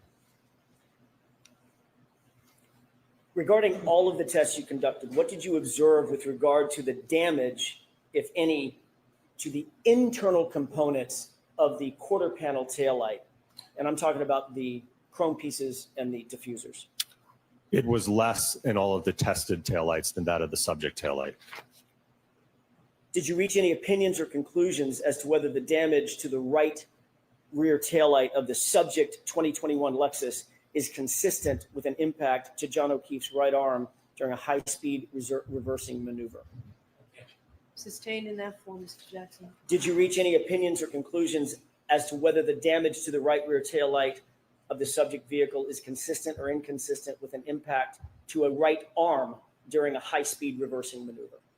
It was inconsistent. What's the basis for that opinion? All of the test data that we did from the laboratory testing, moving up to full-scale vehicle testing, all of the collected data in terms of the photographs, the observations, all the acceleration data collected. So all of the testing that we've walked through in this PowerPoint, along with certainly that was based upon all generally accepted and peer-reviewed methodologies in the accident reconstruction community. Do you hold that opinion to a reasonable degree of scientific certainty based on your experience, training, and education? Yes. Did you reach any opinions or conclusions as to relating to the punctures, holes in the hoodie that you saw that was related to John O'Keefe? Yes. Do you have an opinion or conclusion as to whether or not the damage that you saw to the hoodie related to John O'Keefe is consistent or inconsistent with a impact from a right rear taillight of the subject SUV? It was inconsistent. And what do you base that opinion on? Based upon all of the impact testing that we did with the clothed ATD arm in the laboratory as well as the field. In any of the testing that you did you ever see taillight pieces cut, puncture, or fray the sleeve of that hoodie? No. The exemplar hoodie, I should say. Correct. Did you reach any opinions or conclusions as to whether the rear taillight of the subject SUV was involved in a center of mass strike of a pedestrian at a high speed rearward maneuver? Yes. What is your opinion? That the damage to the subject Lexus is inconsistent with a center of mass hit. What do you base that opinion on? The testing that we conducted in that last test that you just saw. Do you hold that opinion to a reasonable degree of scientific certainty, Dr. Wolf? Yes. Thank you. That's all I have. All right. Is this a good place for a break, or do you want to get started? Jurors, why don't we let you have your lunch? Okay. So we'll come back. We'll come back ready to go at 1:30. All rise in court, please.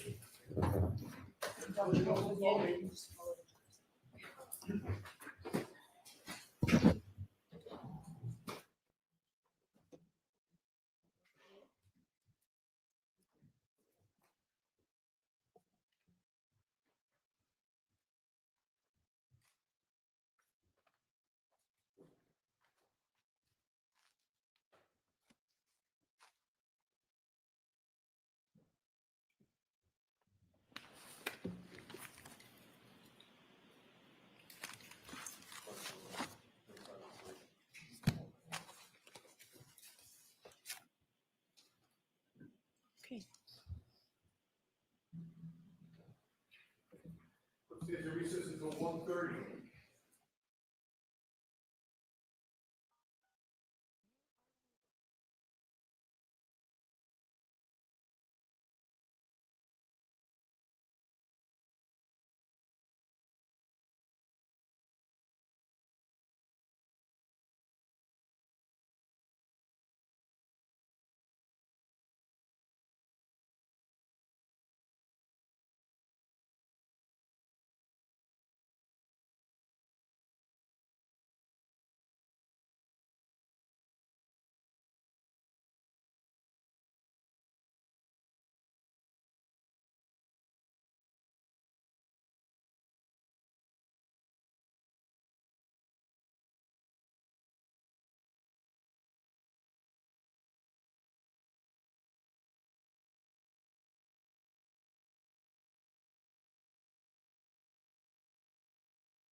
You are unmuted.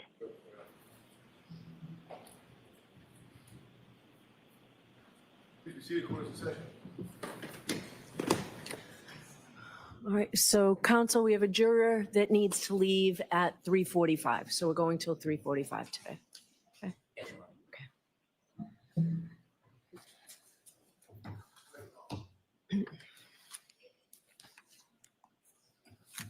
All rise for the court, please. Jurors entering.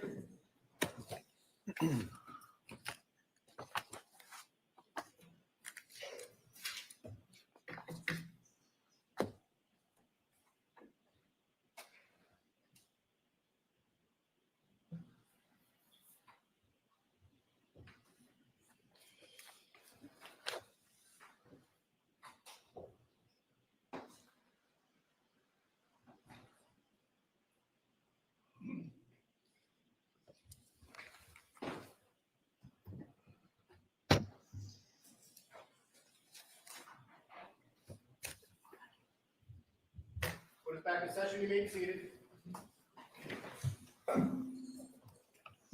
So jurors, we are going to stop today at 3:45.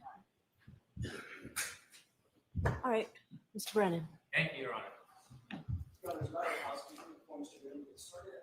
Group. I've asked the addition of. It's gonna be- Redactions, Mr. Brennan, and I. All right, so, okay, great. Thank you.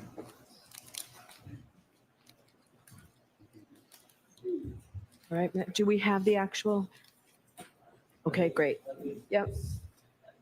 So, Exhibit 216. thank you. All right, Mr. Brennan. Good afternoon, Dr. Wolf. Good afternoon. When you testified in direct, you shared with the jury some of the work that ARCA does. Do you remember that? Yes. And you had mentioned a couple interesting things, that there had been some work with the Department of Defense. Correct. Yes. The work with the Department of Defense, was that during your time or before you got there? That would have been prior to my employment. Yes. So when you were telling them about working with the Department of Defense, that really had nothing to do with you. That was ARCA before you began working there. ARCA as a whole, yes. The work that we do, yes. Not you. As I said, I wasn't involved specifically in that project. No. And you mentioned that you did some stuff, or the company does some things for the NHL. Yes. You didn't tell us much more about what you do. There's other things that ARCA does as far as clients, right? Certainly. Did you share with us that you work for lawyers and law firms, Yes, we do. and you do litigation, insurance companies? Yes. Okay. Is there any reason why you highlighted the Department of Defense that you don't do, and the NHL, but didn't share the rest of the stuff with us? That's just some of the prominent clients that we have. I see. You provided us a CV, didn't you? Yes. And that's like a resume, tells us a little bit about your education experience. You get to highlight some of the things, your accomplishments. Yes. You shared with us you've been the director of accident reconstruction at this company, ARCA, since 2017. No, not since I started. You started with ARCA in 2017. Correct. Yes. When did you become the director of accident reconstruction? I think that would have been in January of 2024. So about a year and a half. About a year and a half ago? Yes. And you received your certification from ACTAR. Yes. Did you pass the test on both parts first time? I don't recall if I think it was I had to retake, I think the practical section in the afternoon. Well, you would recall something like that, wouldn't you? Did you pass both parts on the first try? Like I said, I think it was the second part I had to retake. Well, this is a pretty important test, isn't it? Not really. It's your certification. It is, but much of the concepts that are covered in it are very elementary. Well, not so elementary. You had a hard time with part of it, didn't you? Well, with respect to the portion that I had to retake, it's a practical exam where you have to reconstruct an accident. You have to determine approach angles, departure angles, and it can be very sensitive to those inputs. And unfortunately, if you mess up one of your first angles and you carry out that calculation, then the whole problem is graded wrong, even if you did all of the math correct. So we understand there's a multiple choice question part. That's the easier part, correct? I don't know if it's easier, but there is a multiple part. multiple choice part. There's a more practical part where you actually have to go out in the field and do assessments, kind of like the things that you did today. You don't go out into the field, no. And, when did you first take that second part that you didn't pass? I don't recall. You don't remember when you took the test? No, I don't. Suffice to say, you took it again. Correct. And ultimately, you passed both sections of that test? Yes. In your CV, you list your schooling and you list your degrees, don't you? Yes.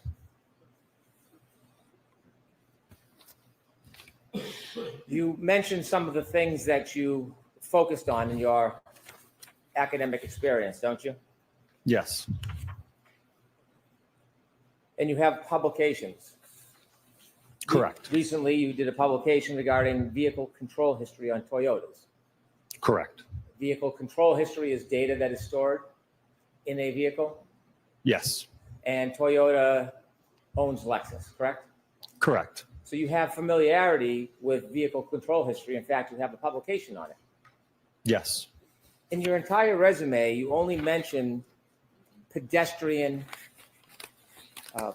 collisions, or that you're involved in pedestrian type events 3 times. Is there anything specific in your resume or your publications that show a published accomplishment, for example, in pedestrian collisions? Do you have any publications that have been peer reviewed or published in that area? No, I don't have any publications in pedestrians. You write or you note areas of specialty, and you list a bunch: accident reconstruction, human factors, EDR, commercial vehicle, HVEDR, pedestrian bicycle accidents, nighttime visibility, and a number of others, correct? Correct.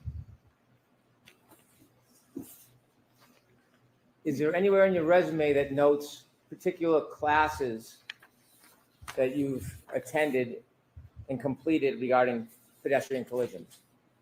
No, I haven't taken any classes in that. You haven't taken any classes on pedestrian collisions? No. Have you ever taught regarding pedestrian collisions? No. Have you ever been a speaker in a presentation about pedestrian collisions? Yes. Is that listed in your resume? I don't list lectures or presentations, no.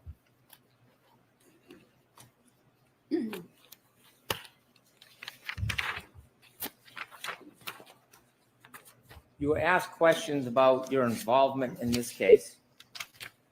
Yes? Yes.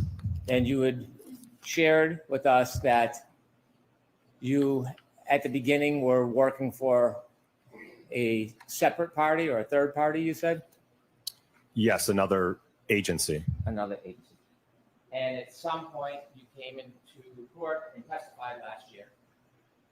Yes. And during the time before you came in and testified, you weren't wholly independent of the defense, were you? Well, certainly before all of our testing, at the point at which we did all of our testing, report, and analysis, as I mentioned on direct, I didn't know the Commonwealth or the defense in this case. My question, more precisely, before you testified, before you came into court and gave your testimony, you weren't totally independent from the defense, were you? No, I mean, I had to communicate with them to be able to determine when to appear for testimony. So you were communicating with them, yes? Yes. And in fact, some of the time that you spent, ARCA actually billed the defense for, and they paid that bill, didn't they? Eventually after the trial, yes. During that time, you know what a sequestration order is, don't you? Yes. Do you think that you're under a sequestration order today?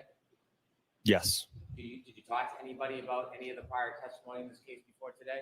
No. How'd you get here today? How did I get here today? I took a car ride over from the hotel. Who drove you? It was a driver. I don't know his name. Who set up the car? It would have been someone on the defense team. Was it like a window, like a limo? It was an SUV. Was there anybody from the defense with you on the ride over? There were 3 young ladies in the back seat. I think they might have been interns, and Mr. Woke. And who? Mr. Wolk, I think is it pronounced? Am I saying it wrong? Have you discussed anything about this case before your testimony today as far as the trial?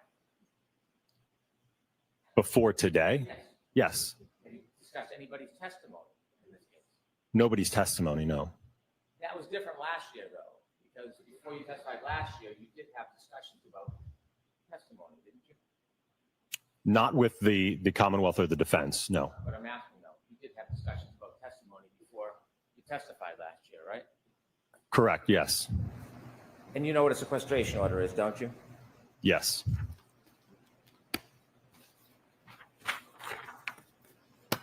After you testified last year, the court ordered you to provide all of your text messages, all your communications with the defense, didn't they? Yes, earlier this year. And when you were ordered to provide all of the actual verbatim communications with the defense, did you provide those communications? Yes, all of the records that I had at the time I provided. Well, not the records. You know what I'm getting at. Did you provide the communications? I provided everything I had in my possession, sir. A text message isn't just a time and date. It's actually substance when you text somebody, isn't there? Correct. And when you texted, how many texts do you think you had with the defense? From what I recall, I think it was around 50 texts that I sent. It wasn't 100, I think it was 50. Well, I think it was around 100 total in terms of back and forth, but it was, I think, 50 that I sent. And during those texts, communications, conversations, correct? About logistics, yes. Did you provide the content of those text messages when you were ordered to by the court? Well, those text messages spanned from, I guess it would have been April or so of 2024 through May to June of 2024. Ultimately, I think I received the court's order in May of this year, April of this year. So it was a year after the fact, and I had already deleted the text at that point. How many of those text messages did you delete? I just swiped the conversation, so it would have been the whole conversation. Not how you did it. How many of those 100 or so text messages did you delete, sir? It would have been the whole text chain. I didn't individually delete them. It just, when you swipe, it just deletes the text chain. After you deleted them, did you go into the recently deleted and then delete them so they were unavailable? I don't recall doing that. Well, you were asked to search your records of the text messages. Did you do a thorough search to see if you still had them or whether you had destroyed them all? I checked my phone, and I also checked with my phone carrier. So do you know if they were still under the recently deleted part of your phone, or did you go and take that extra step and totally destroy them? From what I recall, I did not find any of the text messages, no.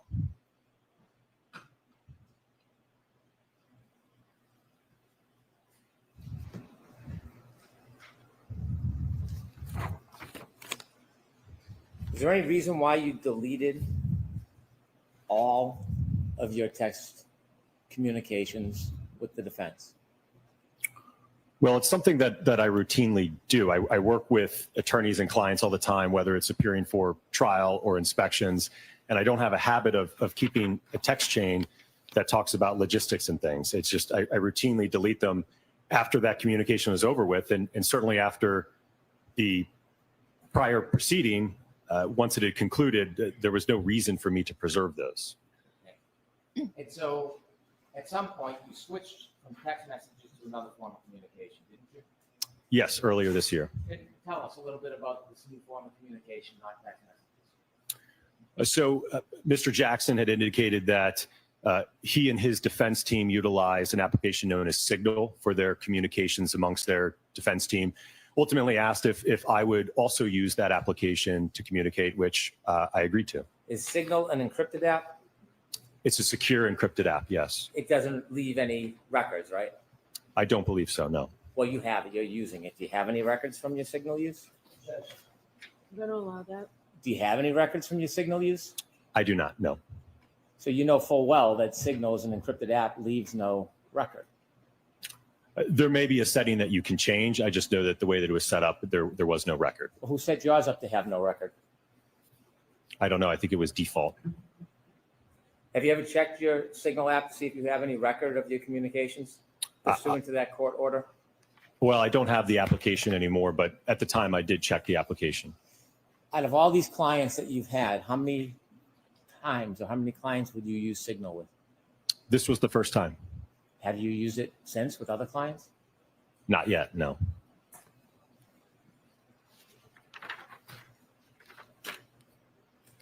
Before you testified last time, at the last proceeding, or should I say when you testified at the last proceeding, kind of like today, you attempted to portray yourself as totally independent, didn't you? Sustained enough. When you testified at the prior proceeding, did you attempt to portray yourself as totally independent? Yes. The truth is, before you testified, you were communicating with the defense and attempting the best you could to assist their cause, weren't you? I wouldn't characterize it that way. So before you testified, you wrote out questions that you thought could help, that you should be asked when you testified, correct? So something I routinely do before testifying is prepare an outline of topics and questions that would best help be able to get out my opinions and the analysis I undertook, ultimately so that you all have an understanding of what I did. So I'm asking you a question. You gave the explanation, but you're skipping over the answer to my question. So Sustained. I'll ask you again. Before you testified, did you write out a list of questions that you wanted to be asked? Yes. And when you listed out the questions, you also listed out the answers, didn't you? A general response. It wouldn't be verbatim to that. I didn't say verbatim, but did you list out the answers to each and every one of the questions that you had prepared? Yes. So for every question, there's an answer that you provided so that you could follow a script, so to speak, yes? I wouldn't characterize it as a script. One of the questions asks, so not being able to inspect vehicles is something that's not uncommon in your line of work? And your answer, absolutely not. Remember writing that out? Yes. And then you put a footnote, a comment. And you said, not sure if you want to put this somewhere in direct examination. I have a feeling they are going to argue I didn't personally inspect the vehicles. I had enough information from the material I reviewed, so it wasn't necessary. Need to show the jury it doesn't matter in this case. Did you write that? Yes. When you're talking about they, I have a feeling they are going to argue I didn't personally inspect the vehicle. Who's they? That'd be the Commonwealth. And so when you were writing out these questions as is your routine with the answers, is this the mark of independence to you? Well, I think, again, whether the Commonwealth asked me that question or the defense asked me that question, my response would be the same. It wouldn't change depending on who called me to testify. There are a number of cases, by the time I get involved, the evidence is gone from the roadway, the vehicle is gone. So it's certainly not necessary to inspect a vehicle. And I wanted the jury to have an understanding that because I didn't physically inspect the vehicle, it didn't affect my analysis in the case. So you think that showed independence? Yes. Then you also had another question. Would it be fair to say that because you do a lot of nighttime visibility work, your cases frequently involve pedestrians? Remember that? Yes. And you said, yes, unfortunately, there is a direct correlation between time of day and pedestrian fatalities. Is that true? Correct. Yes. And do they happen more often in the day or at night? More often at night. Yes. Statistically speaking, by the way, this case involves nighttime, doesn't it? Correct. Statistically speaking, most of pedestrian fatalities occur during the evening and night hours. So my specialty in the area of lighting and human factors results in a lot of my cases involving pedestrians. Did you write that? Yes. In fact, you testified, you shared that with the jury, didn't you? Correct. I've testified to that twice last year as well as this year. And in the notes that you wrote, when you shared it last year and this year, was it an important point to the jury? I think so, because it helped gave them an understanding, I think, of my background and lighting and human factors. And as I mentioned earlier today, there's a direct correlation between time of day and pedestrian impacts, right? So my specialty in lighting and human factors results in me seeing many, many different types of pedestrian impacts. So if it's important, why did you include a note? If you don't want me to say this, that's fine. Why did you include a note to the defense that if they didn't want you to say something that you thought was important, you would leave it out? Well, I think because I didn't want to confuse the jury about a statistic that just because we have inclement weather and dark lighting conditions, it doesn't automatically equal a pedestrian impact, right? We have to look at the evidence and the damage to the vehicle and the injuries to determine whether or not a collision occurred, not the visibility. So you weren't trying to mislead the jury, you were trying to help them because they wouldn't understand something that you were trying to explain? Is that the way you're phrasing this? I think at the end of the day, it was to help them understand my background, how it relates to seeing a lot of pedestrian impacts. Something is important and it helps the jury get to the truth. Why would you offer to leave it out? Well, I didn't leave it out. No, but you offered to. You would have it requested. Why did you Well- invite, excuse me, why did you invite somebody else to interject in your independence and guide you to leave something out? Why would you even provide that invitation to them? Again, it's because I didn't want them to get hung up on a statistic that just because we have more pedestrian impacts at night and in bad weather, that this alleged incident happened at night under bad weather, to give it more weight, to weight the evidence more because of that statistic. You done? Yes. If you make a mistake in court under oath, would you take the affirmative step on your own and correct that mistake? Objection. I'll allow it. I would do my best to do that, yes. Well, when you say do your best, would you do that if you became aware of it? Objection. I'm going to allow it. Yes. Before you testified in the proceeding last year, there was a hearing that you testified in front of Her Honor and other people that were here, correct? Correct. I wasn't here. No. You were. Yes. And you testified about your experience, didn't you? Correct. When you were Yes. sharing your experience with the court, it was important for the court to have an accurate understanding of what your experience was because it was being evaluated in that hearing, wasn't it? Correct. When you testified to the court, you testified that you had been qualified as an expert to testify over 20 times, didn't you? I don't have the transcript. I believe I said approximately 20 times. The reality is you hadn't. You've only testified and been qualified 11 times at that point. Correct. I misunderstood the question. I thought it also encompassed deposition, so I added those two and approximated at 20. And at some point when you realized you had made a mistake in your testimony to the court, you had a chance to come back when you testified last year and fix it and clarify the record, didn't you? Correct, which is why I provided a comment with the specific breakdown for clarification. And when you came back and testified under oath the second time, on the record, under oath, did you clarify and fix the mistaken testimony that you had provided this day earlier? I don't recall being asked a question. No. It wasn't whether you're being asked. The question is, did you take the affirmative step to fix the misstatements under oath that you made? Objection. I'm going to allow it. Make your vote. Sure.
first testimony, you appreciated that you made a statement under oath that was wrong, didn't you?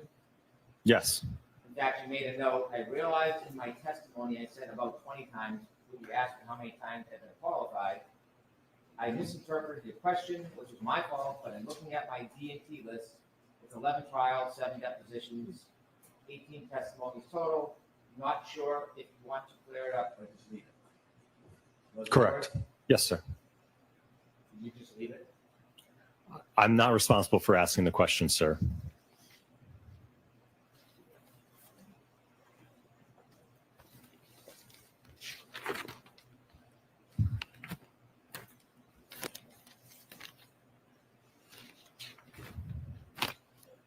Do you ever heard the terms confirmation bias? Yes. Do you know what confirmation bias is generally? Generally, yes. Do you think that you suffer from any confirmation bias in this case? No. Do you have any close family that supports one side over the other? Not the facts of the data, but one side over the other.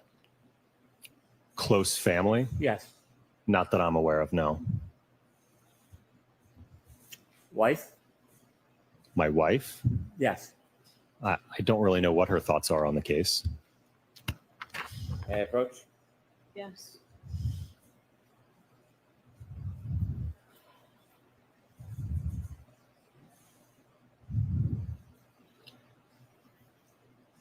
Take a look at that document. Have you seen that before? No, I have not. Never seen that. No. Take it back.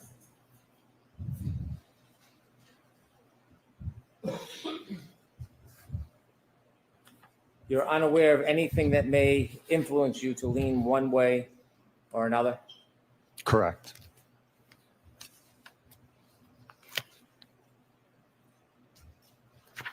When you first took a look at some of the facts in this case, you had some information. Since then, you've received a lot more, haven't you? Correct, yes.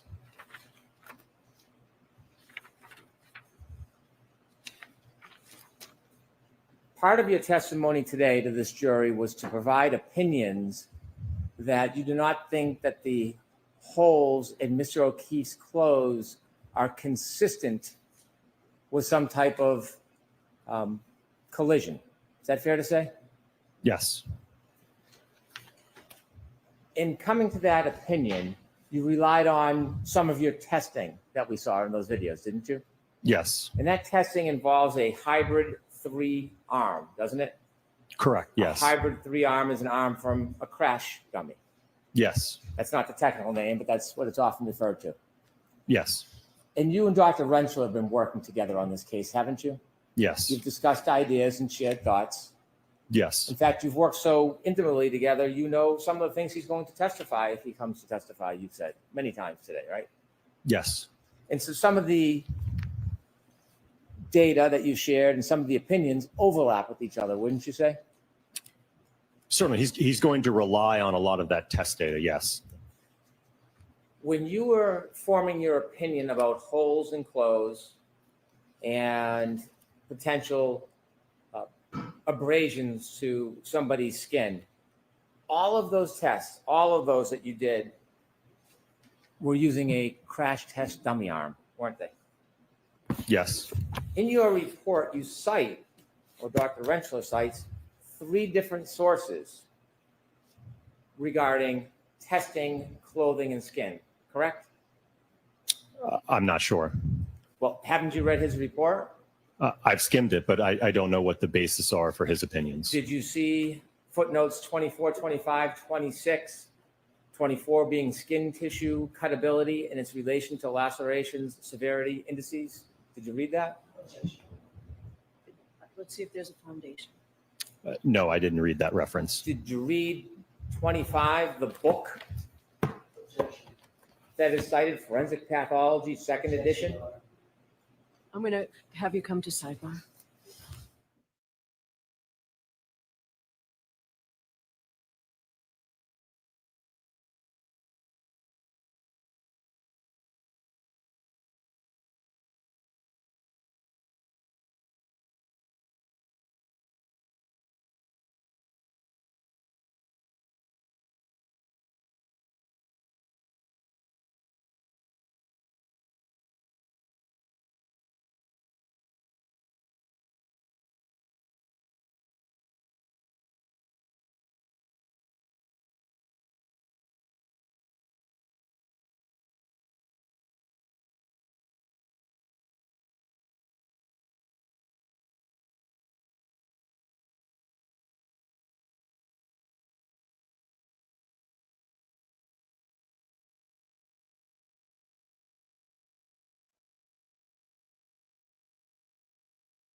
Let me again ask you about this book that is cited in Dr. Rentschler's report. By the way, have you read Dr. Rentschler's report?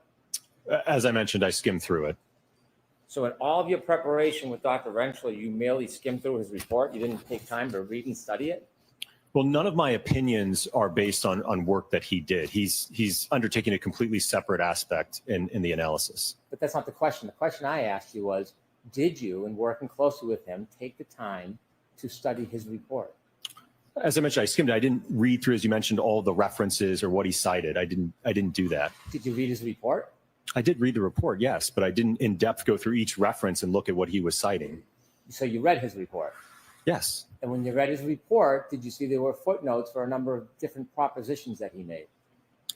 I know that there were footnotes in the report, yes. Well, on the issue of whether or not crash test dummies should be used during experiments as a basis for an opinion of whether abrasions can happen through cloth or an arm, wouldn't that particularly interest you since you were going to come here and testify about it multiple times in front of this jury?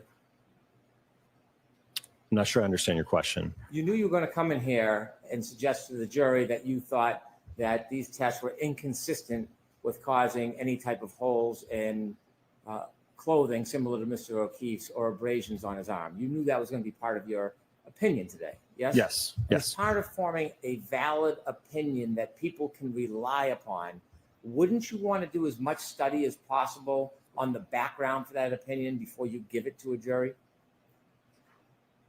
I suppose, yes. Well, you suppose. Don't you think if you come in here as an expert, the jury is relying on your background and education? Don't you Yes. think- And they're relying on the fact that you're representing something definitively or with an opinion to a reasonable degree of certainty? You understand that, right? Yes. And don't you think when you do that, that it's important that you have proper study and foundation before you just come into court and give an opinion?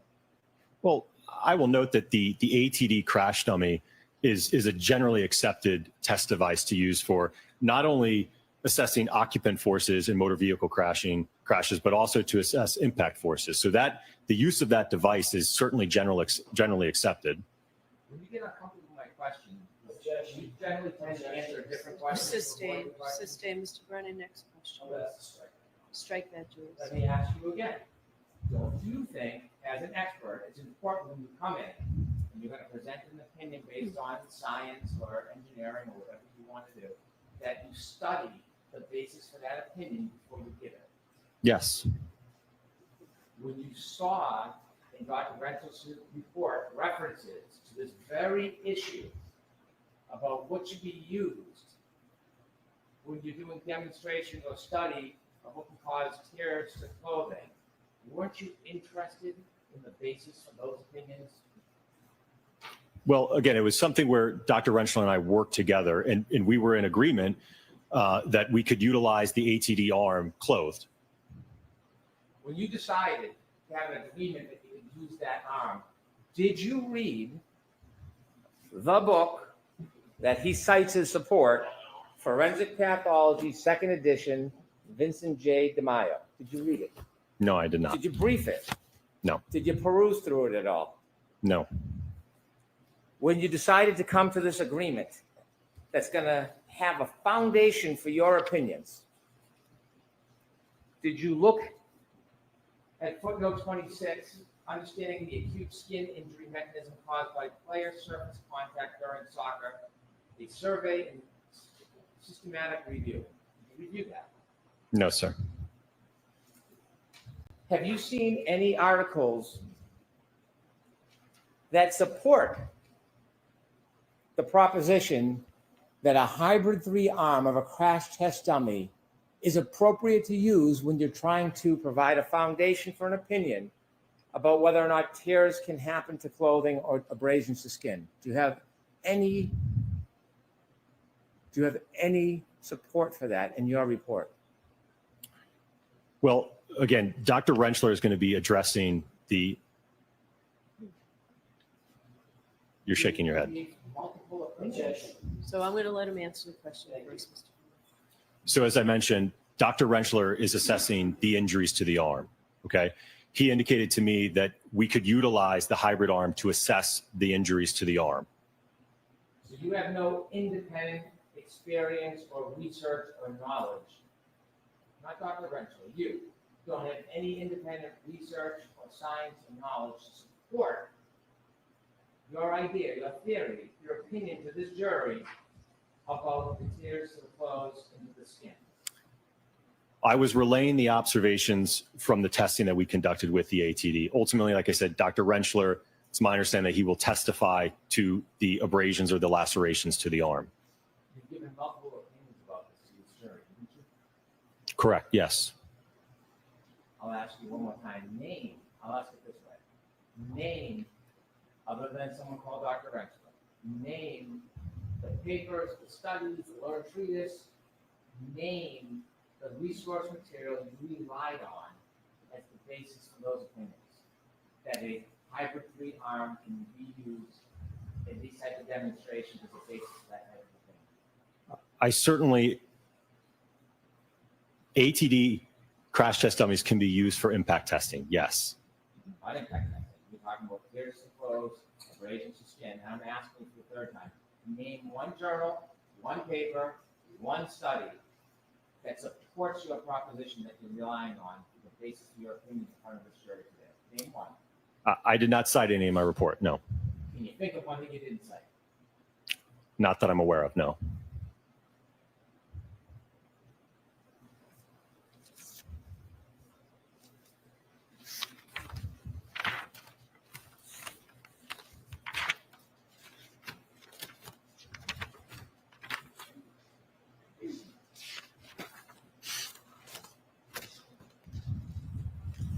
You had mentioned on direct examination that when you first started looking at materials some time ago, at the beginning, you were unconstrained in the scope of your study. Is that fair to say?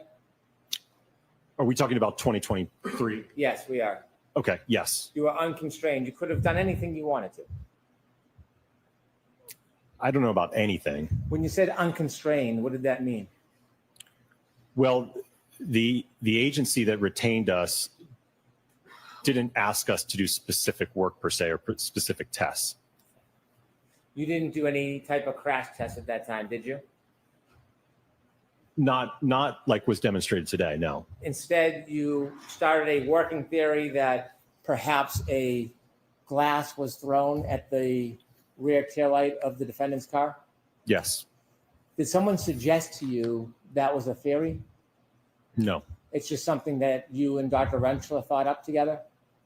Based on the evidence that we had, yes. When you thought up that as a potential theory, that's why you built the potato cannon? The pressurized cannon, yes. Yeah, pressurized cannon. And you shot a glass at the rear taillight, yes? Yes. You determined that at 37 miles per hour, there'd be similar damage? Yes. And then you came into court last year, didn't you? Yes. And you provided that opinion of consistency to the jury, didn't you? Yes. You got up and you said that something to the effect that that speed is consistent with the damage? Yes.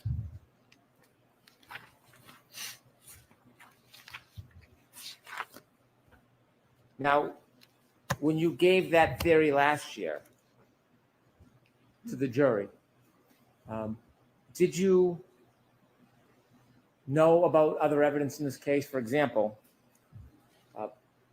if a glass was thrown at the back of the car, how would the bottom of the glass bounce off the car and land near Mr. O'Keefe's body? Objection. Ask it differently. Did you consider, when you came in last year and opined, gave your theory about a glass being thrown at the tail light was consistent with the damage, did you think about how, if a glass was thrown at the rear tail light, the bottom would have bounced off the vehicle wherever it was and landed near Mr. O'Keefe's body? I'm aware that it was found near his body, yes. Knowing that it was found near his body, well, you knew his body was about 7 or 8 feet off the road, didn't you? Yes. Knowing the bottom of the glass, that the broken glass was found near his body 7 to 8 feet off the road, did you consider if somebody threw a glass and broke that taillight? Cross your mind how would the bottom of the glass bounce with him to where his body ended up? No, I did not analyze that part of it. If a glass was thrown and bounced off that car, do you consider how the speaker would be left in the car? No, I did not evaluate that. If glass was thrown at the car and broke the taillight, did you consider how the debris field would end up on the line? Well, it's my understanding, I think that there were plows that came through that night. So I don't know that where the debris field was eventually found, if that's where it would have been at some point earlier. Did you ever talk to Lieutenant O'Hara or anybody from the state police to see if the plows went all the way to the side of the yard or just down the middle? Look into that at all? No, I did not. So did you give any careful consideration to if the glass was thrown and hit the back of that taillight, how would it be a debris field on the front lawn of somebody's yard? I don't think that was a part of our scope. It was more or less to determine whether or not if the taillight was impacted by a projectile like a glass, could you get generally consistent damage to that taillight? That was the objective of the test. So when you came in and testified last time, you weren't considering all of the other evidence that may not support that theory, were you? I think our objective was to determine whether or not the damage was consistent with an interaction with Mr. John O'Keefe, and could there be another mechanism to cause the tail light to break? Is there a reason why you were backing off that opinion on direct examination today? Objection. Sustained. You weren't fully embracing that theory today, were you? Objection. I'm going to allow that. I don't know if I agree with that.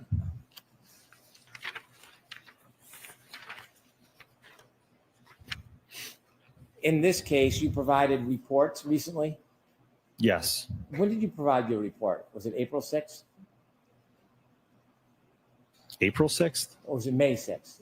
I think it's May 7th, May if I'm 7th. not mistaken. So you provided a report May 7th, yes? Correct. And do you know when this trial started? Early April? You provided your PowerPoint. When did you provide your PowerPoint? I think it would have been Thursday of this week. Well, it wasn't last night. Sorry, It's probably maybe Wednesday. probably- Wednesday or Thursday. Wednesday. Is that fair? Yes. In looking at pedestrian accidents, it's important to try, if you can, understand the exact positioning of the body, isn't it? If a collision occurred, yes. And if a collision occurred, you can't always identify the exact position of the body, can you? No, oftentimes it can be very difficult, yes. You would want to know if it is a collision between a car and a pedestrian, whether the person was fully impacted or it was a clipping type incident. Wouldn't you want to know that if you could? That would certainly affect the trajectory, yes. And you would want to know, if you could, the body posture, whether the person was standing up straight or crouching, If a collision occurred, yes. whether they were turning or standing straight, or they had their arm out. That's helpful information, isn't it?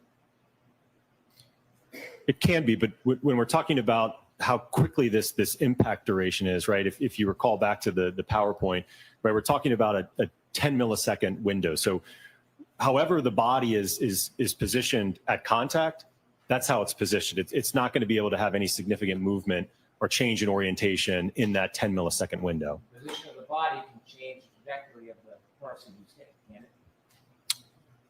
Sorry, can you repeat the question? The positioning of the body, the way they're positioned, that can change the trajectory if they're hit, after they're hit. Can it? It can, yes. Whether they're moving towards the vehicle or away from it could affect the trajectory, couldn't it? If they have some relative velocity, yeah. Trying to determine the point of impact when you're looking at a scene, it's important when you do trajectory studies to know where the point of impact is, isn't it? If you're going to utilize studies that look at projection of pedestrians when you're contacted at the center of gravity and you get projected some distance, you can rely on those studies, but you have to have an understanding of where the point of impact is and where the point of rest is. If you don't have the point of impact, if you don't know the point of impact. You don't know the exact body position. That creates variables in your studies, doesn't it? Well, again, talking about those studies, they're not applicable when you are contacting, for instance, just a limb or you don't have a center of gravity hit. Those when you're talking about how far will a pedestrian get projected, if it's like a forward projection or what's known as like a wrap projection where the pedestrian wraps onto the hood and then becomes decoupled, those studies are applicable there. But when you're talking about where there's minimal overlap between the body and the center of gravity, then you can't utilize those studies. So you would not want to know where the point of impact is? In this particular case, no, I don't think it would be helpful. You would not want to know the body position? I don't think that it would be helpful in determining, because again, we have to start with, is it consistent with a collision? So you would not want to know the body position. That's what you're telling us. You don't want to know that. Well, if the evidence indicates that the contact is inconsistent, then that's kind of where the reconstruction stops. You can't go to a point of impact and a point of rest if there was no contact. So you don't want to know the body position. Objection. Can you answer that? I don't understand this question, Your Honor. When you're doing studies, you don't want to know the body position? Objection. Can you answer that, Dr. Wong? Again, it depends on the type of impact. For the alleged contact in this case, you can't rely on those studies about impact location and point of rest. They're not applicable to I was this. talking about studies as far as data, information. You, as the person doing tests, would you want to know the body positioning? Objection. This is 5 times. And this time we'll get an answer and that'll be it. You got an answer every single time. Can you answer that, Dr. Wong? I feel like I've answered it the best I can, Your Honor. Okay, next question. You don't like that question? Objection. Sustained. Strike. Throws disregard. Okay. When you were doing these video demonstrations, was it important to be as accurate as possible? Yes. Data changes if information changes, right? I'm not sure I understand your That's question. a tough question. You want to be precise as you can in ultimately having a conclusion regarding data, don't you? Yes. Could I have PowerPoint page 12, please?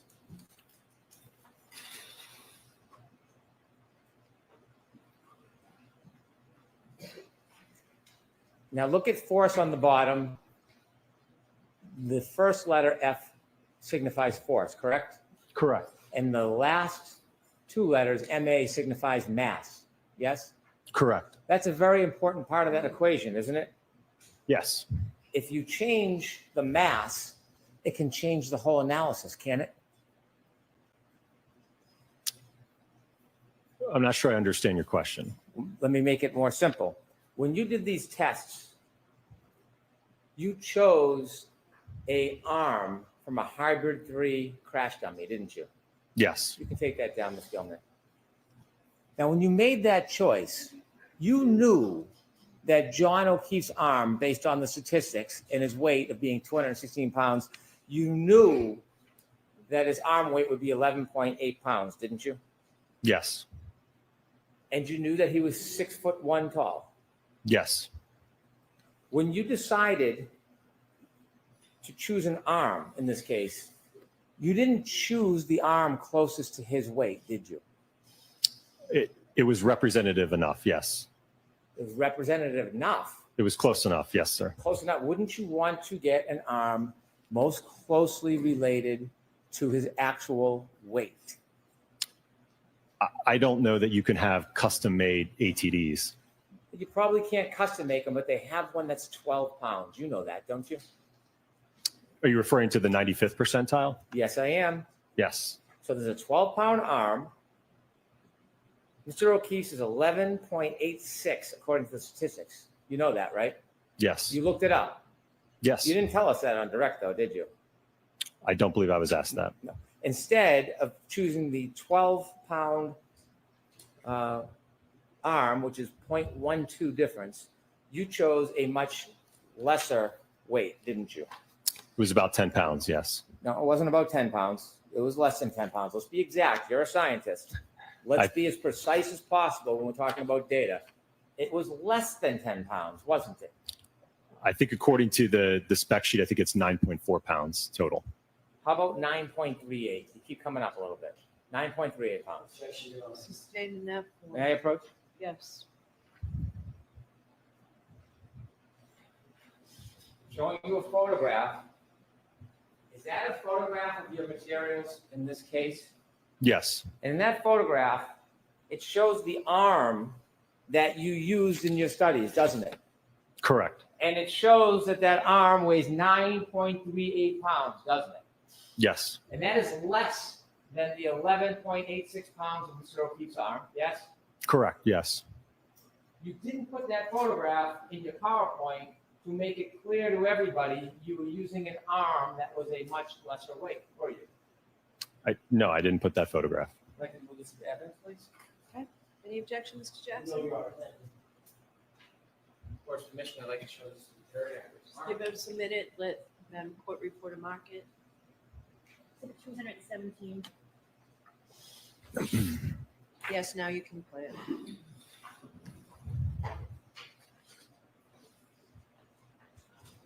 This is the arm that you used in all of your videos, right?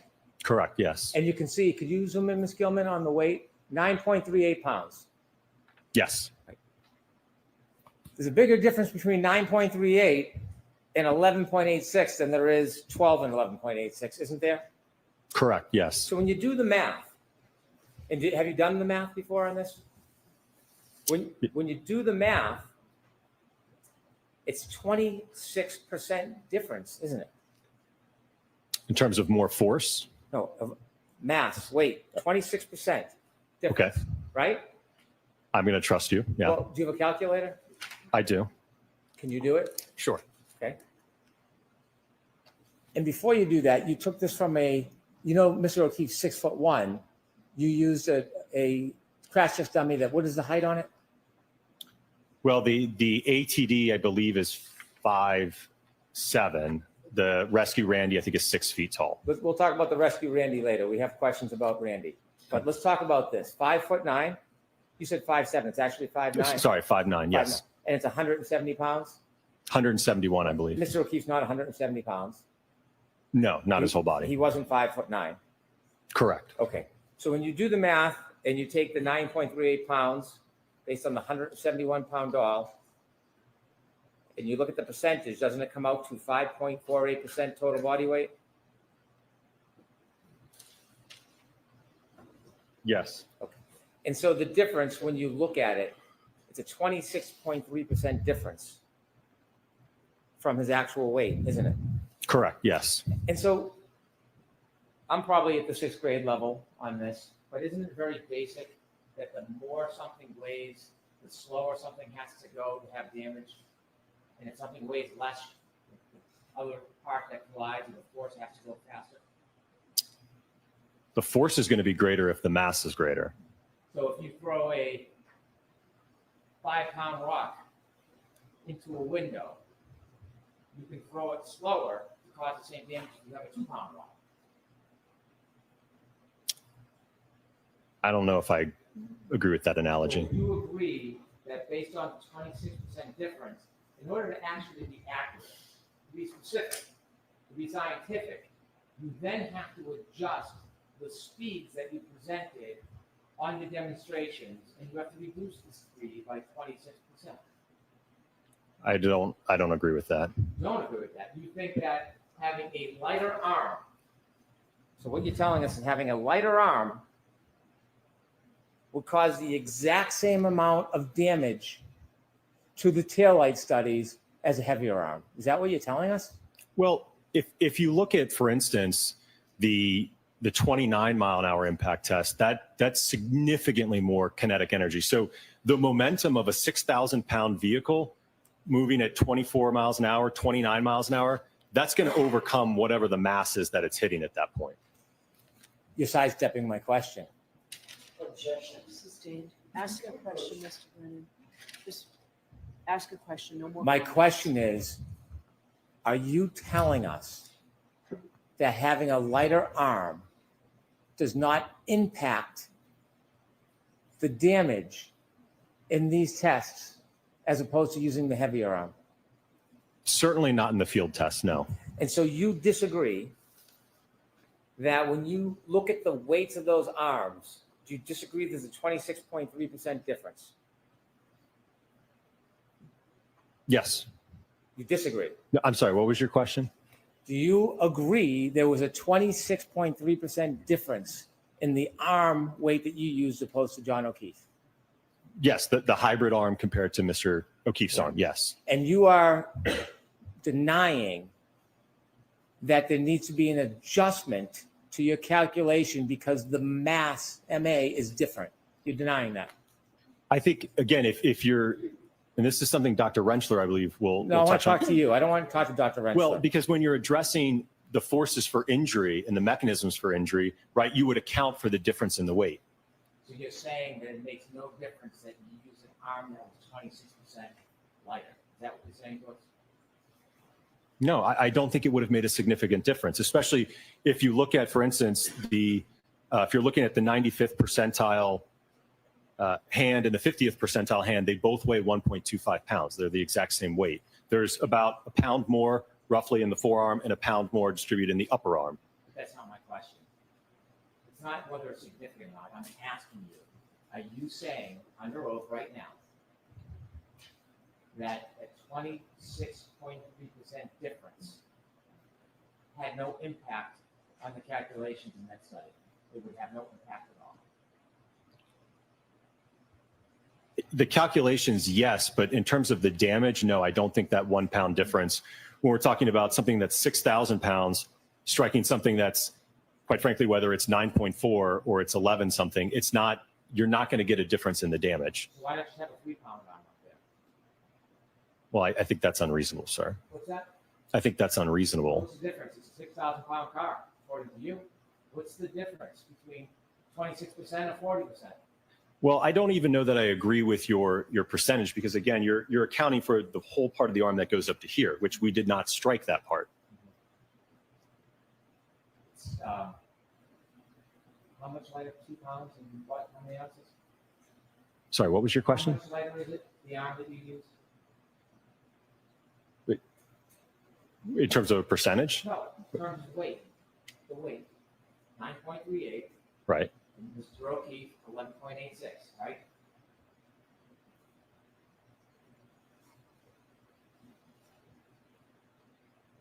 About 2.48. And you're saying that makes no difference? Not. Not in the observed damage at those speeds, no. Why didn't you use a 5-pound arm, sir? I'm sorry, what was your question? Why didn't you use a 5-pound arm? Again, I don't know that they make a 5-pound ATD arm. You didn't tell us when you did these studies, you didn't disclose in your PowerPoint that you used an arm that was much lighter than Mr. O'Keefe's arm, did you? I don't know that it was, I didn't give the weight in the presentation, no.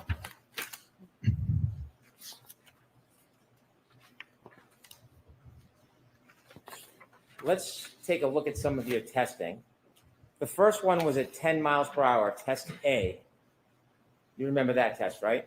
Yes. Now, 10 miles per hour, if you had taken 26% off, would you agree it would change the actual speed from 10 miles per hour to 7.67 miles per hour? If you did out the math, if you did it specifically, accurately, precisely, would you agree, using the wrong arm, you make the deductions and the calculations, that 10 mile per hour test would actually be 7.67 miles per hour? Would you agree with that? I'm going to allow that. No, because again, the arm is going to get accelerated up to that speed. So that the speed would still, that mass would still be accelerated up to 10 miles per hour. Same thing in the vehicle testing. It's going to be, given that weight difference, it's going to be accelerated up to that speed. Now, can we see the video of test A, please?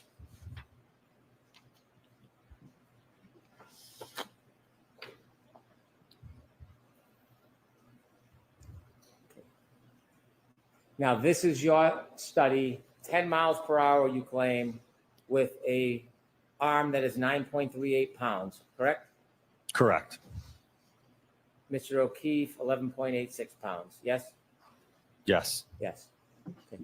Now, this light on the end of this, you're trying to replicate the light on the back of a Lexus? Correct. If a Lexus at 6,000 pounds hits a person, the Lexus isn't stopping automatically, is it? No, it would move at a common velocity with the arm. It would continue to push forward through the arm, yes? It may, yes. And the arm can push into the light before the body turns, yes? I don't know that I agree with that, no. If the light on the Lexus, not at this speed, but if the light on a Lexus was broken or breaks and it hits the arm, it's not going to bounce off the arm, it's going to push through, isn't it? It's going to move at a common velocity with the arm. And that will move not only the arm, it will move the person's body, won't it? It may, yes. It may push the body, it may throw the body. I don't know about throw. And the light, if broken, will continue to press against the arm until there's separation. Isn't that fair to say? It could, in some instances, again, it could bounce. It could, because it's not always the same. It's a dynamic process, isn't it? It is dynamic, yes. You could do the test many times and get very different results, couldn't you? I don't know that I agree with that. Would you get the same result every time? I think you would certainly get similar results. Every time. If you had the exact same impact location and speeds, yes. Well, that's my point. What if the impact location moved a little bit? Could it change?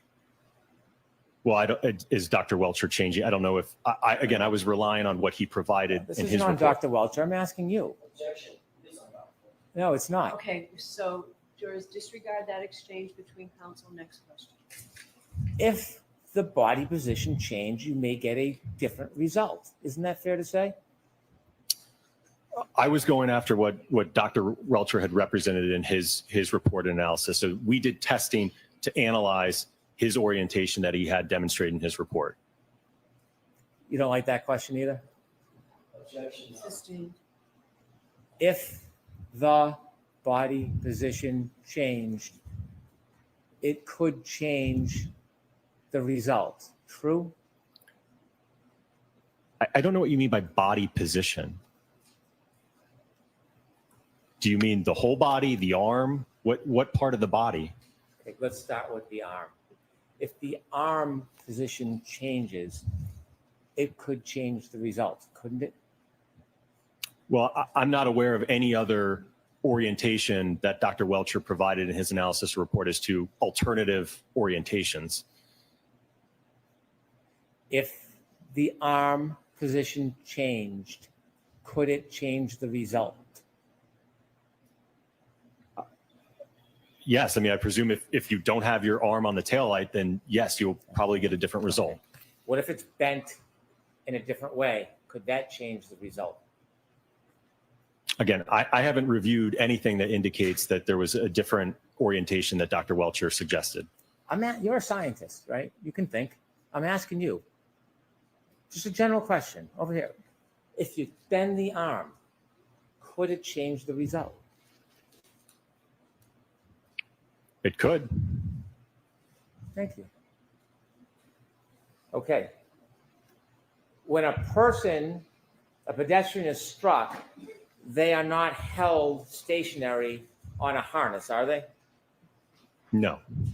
In this case, the crash test dummy is on a harness, Yes, he's supported. strapped Yes. by its hips or pelvis.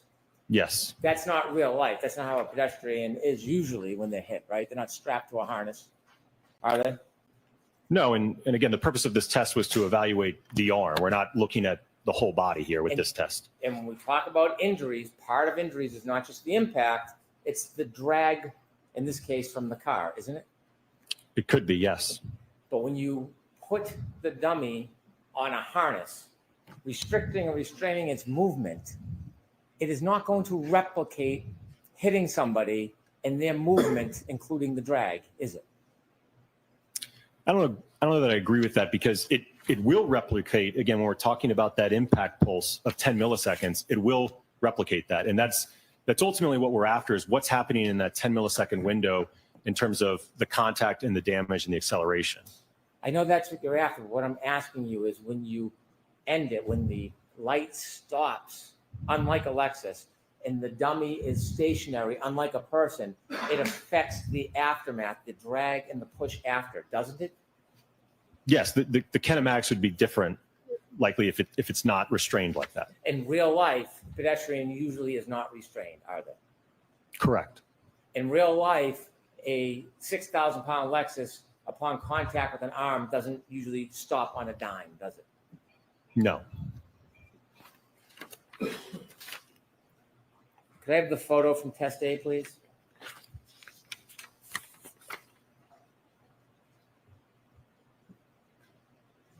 And so there is no break, but there is a crack in this light that was a result of this experiment where this light hits that restrained dummy, yes? Yes. And this is at 10 miles per hour in your world and 7.67 if you take off the 26% weight. Changes to that form.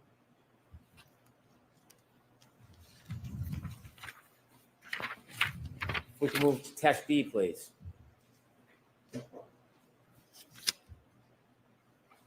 Now this test B, a similar test, it has the same limitations, doesn't it? This dummy is restrained at the pelvis. Yes.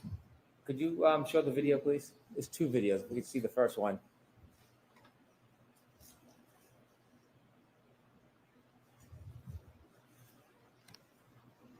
And was the dummy restrained by its head as well? Yes. Was its arm restrained in any way? It was tethered, but it was free to move. This test you have at 17 miles per hour with the arm that's 9.38 pounds. Mr. O'Keefe, 11.86 pound arm. If you consider that 26% difference, wouldn't it be fair to say that this test, rather than replicate 17 miles per hour, would actually replicate 12.6 miles per hour? No, can you answer that? Not the way it's phrased, no. And so looking at this test, test B, which you say is 17 miles per hour, can you do a calculation for the 26% difference, or is that something that you don't think is fair? I don't think that'd be a fair way to characterize it. Again, if no matter what the mass is there, if you're accelerating it, if you're impacting at 17, that arm is going to move at 17. Well, not just the movement, the damage. If this arm was 5 pounds, do you think the test would have the same exact result? If it's 5 pounds, Yes, probably would be less damage. it'd be less damage. So to get this amount of damage, you would have to increase the weight, right? Sorry, what was your question? To get this amount of damage, you couldn't use a 5-pound arm. There'd be less damage with a 5-pound arm. Correct. Right, because the less weight you use, the less damage at that speed. That's Correct. basically how it works. Correct. Okay. So in this test, if we could run that back again, you have a restrained dummy at the hips and the head. There's no follow through of the light or the body that's attached to that arm, correct? And at this speed, you can see the shards of taillight. You can see them move, can't you? When you say move, you mean just, Not stationary, yeah, I mean, they're moving from the taillight as they break. detached from the taillight. Correct. They're That broken. could create a debris field, yes? Yes. And you can see them floating in the air, some of them actually floating and then touching the sweater. Do you see that? Possibly. Some of it might be, again, some of that polyurethane foam. Yeah, some might be. And why don't we play it again so we can see clearly? Some might be taillight shards too, right?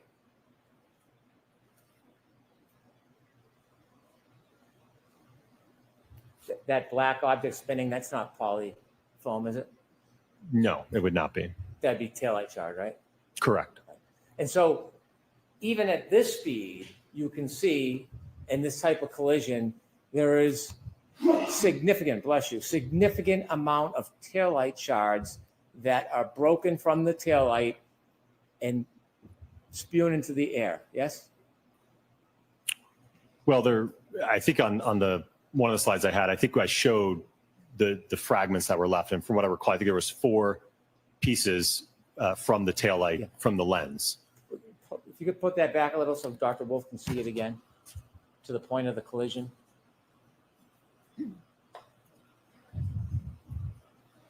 Even at this speed, go ahead. Stop. You can see pieces, large, small, medium, maybe even microscopic, are now breaking off from that taillight and being littered into the air, aren't they? Yes, there are pieces coming off.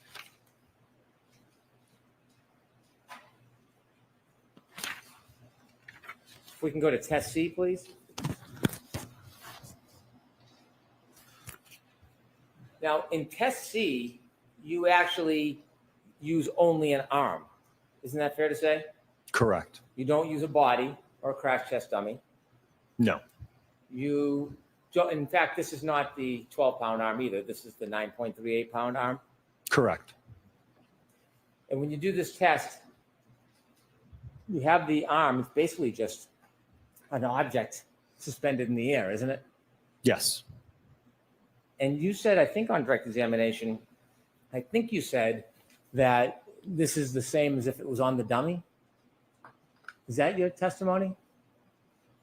Well, in terms of, again, the amount of weight that would be interacting with the taillight, whether it's attached to the dummy or not, what's in direct contact is going to be the same.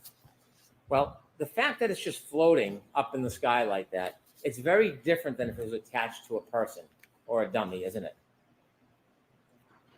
In terms of how it moves immediately after the impact, yes. Not just how it moves, as far as the impact.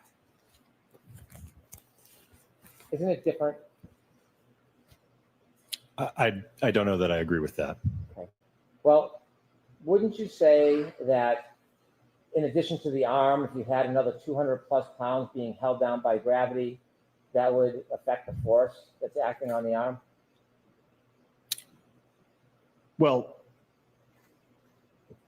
the arm, again, is going to be accelerated, but the center of mass of the body is not going to see that acceleration. Have you testified before in this case about the importance of the full body and gravity? I'm sorry, what was your question? Have you testified before in this case about the effect of gravity and the full force of a body as opposed to just an arm? Yes. Okay. And do you remember whether you thought it important on a previous time you testified that there is significance to the arm would be attached to a 200 plus pound body and there was the issue of gravity that would affect force? From what I recall, I think that had to deal with whether or not the pedestrian would be projected based upon an interaction with the arm or a full-on center of gravity hit, right? When we're only hitting the arm, we're not hitting the CG of the body. You did test B, and you claim it was at 17 miles per hour, test B, Correct. and we saw the damage. This is at 15 miles per hour, test C. Could you play this, please?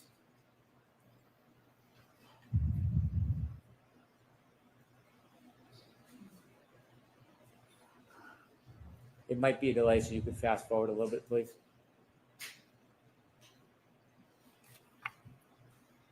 Okay. How many times do you think that arm spun around? I don't know. That's not what would happen to a person who got hit. Their arm wouldn't spin through their body like that, would it? Correct. It Their would arm not. wouldn't spin that many times. No. There'd be the pull of their body weight. Yes. I'm sorry, what was your There'd be question? the pull of their body weight, The body weight, yeah, would affect the movement afterwards, yes. gravity.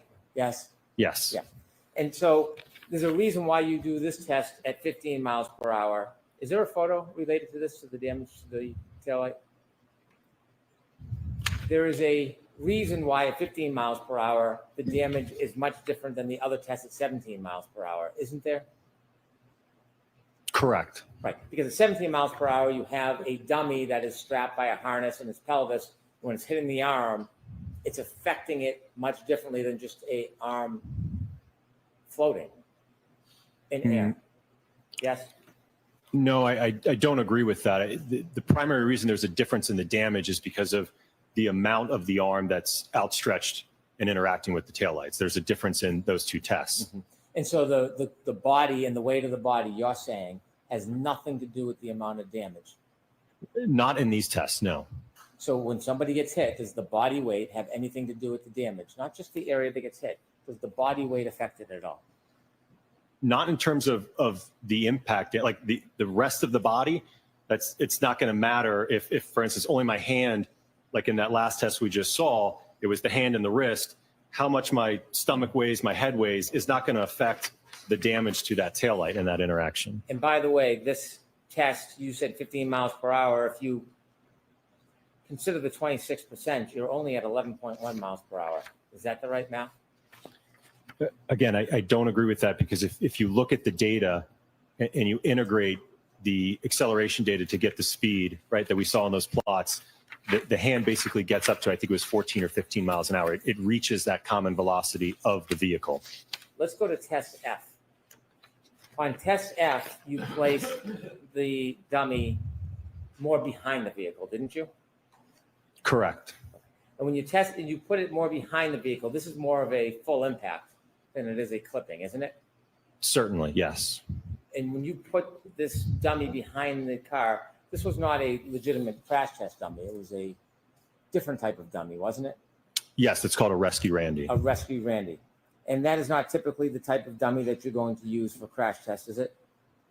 I wouldn't agree with that. When you did the Rescue Randy and crash test F, did you use the 12-pound arm or did you stick with the 9.38?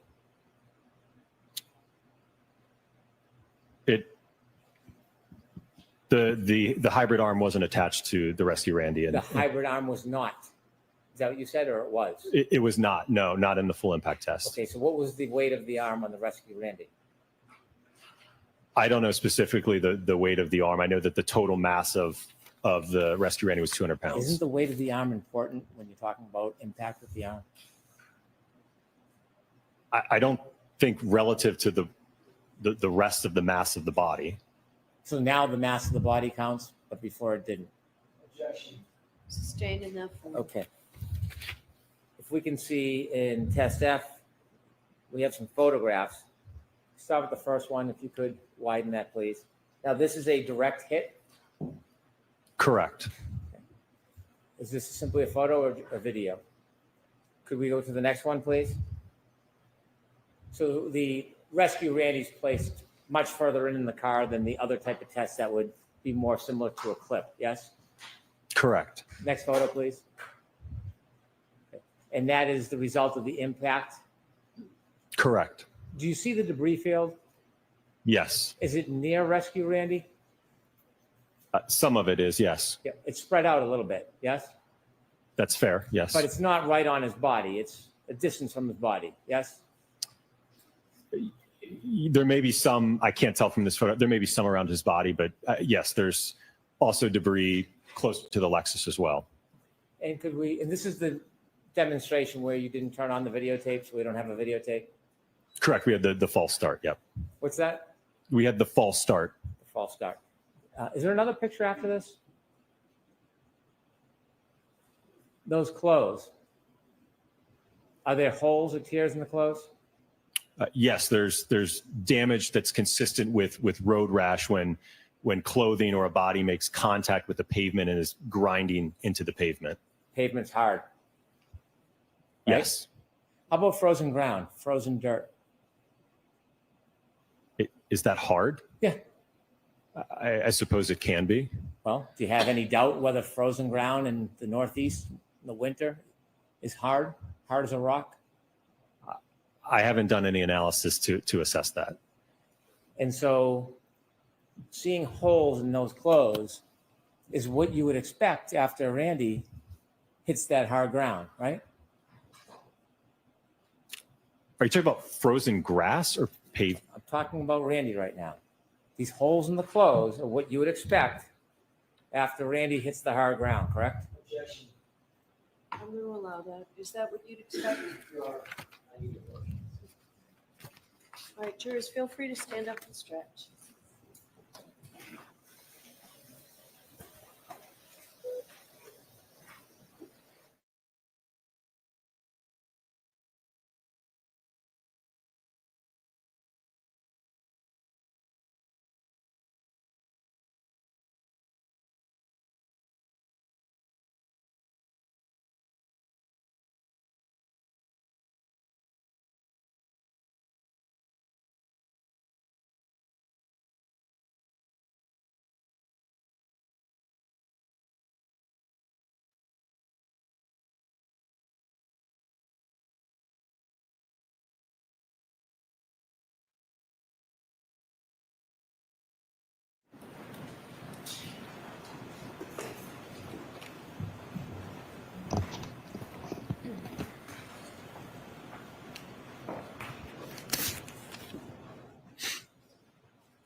So holes in the clothes is what you would expect after Randy hits the ground, yes?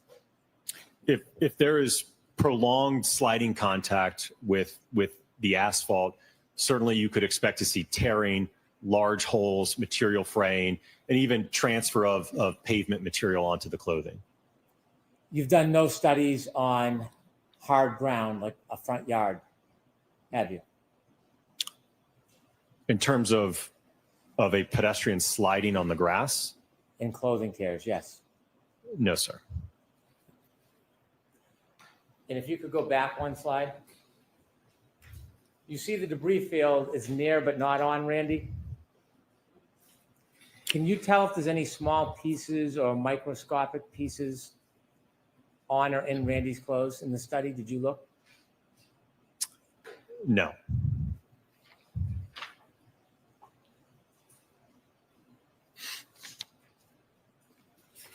If I could go to test E, please.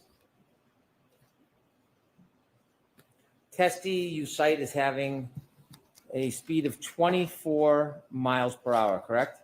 Correct. And that's with a arm that is 9.38 pounds. Yes? Correct. And to remind you, Mr. O'Keefe's arm would be about 11.86 pounds. Yes? Correct. If you would reduce 26%, you'd be at 17.8 miles per hour, wouldn't you? Objection. Are you doing the math, Dr. Wolf? I don't agree with his characterization, Your Okay, Honor. next question. I understand you don't agree, but if you took 26% off the 24 miles per hour, you would come out to 17.8 miles per hour, wouldn't you? I'm going to allow that. I'm going to allow that. That's what the calculation would yield. Okay. On test E, there are some differences between your test and what would happen in real life. For example, there is a harness, correct? Correct. And the harness prevents the dummy from being thrown naturally. Correct. The harness affects your ability or one's ability to see this study and see what the trajectory would be after impact, correct? Well, that wasn't the purpose of the study, to assess the trajectory, sir. I understand, I'm not trying to criticize, but it affects the ability to see the trajectory when the dummy's on a harness, doesn't it? Yes. Could we put up the first video on this, please? A photo 115, if we can start with.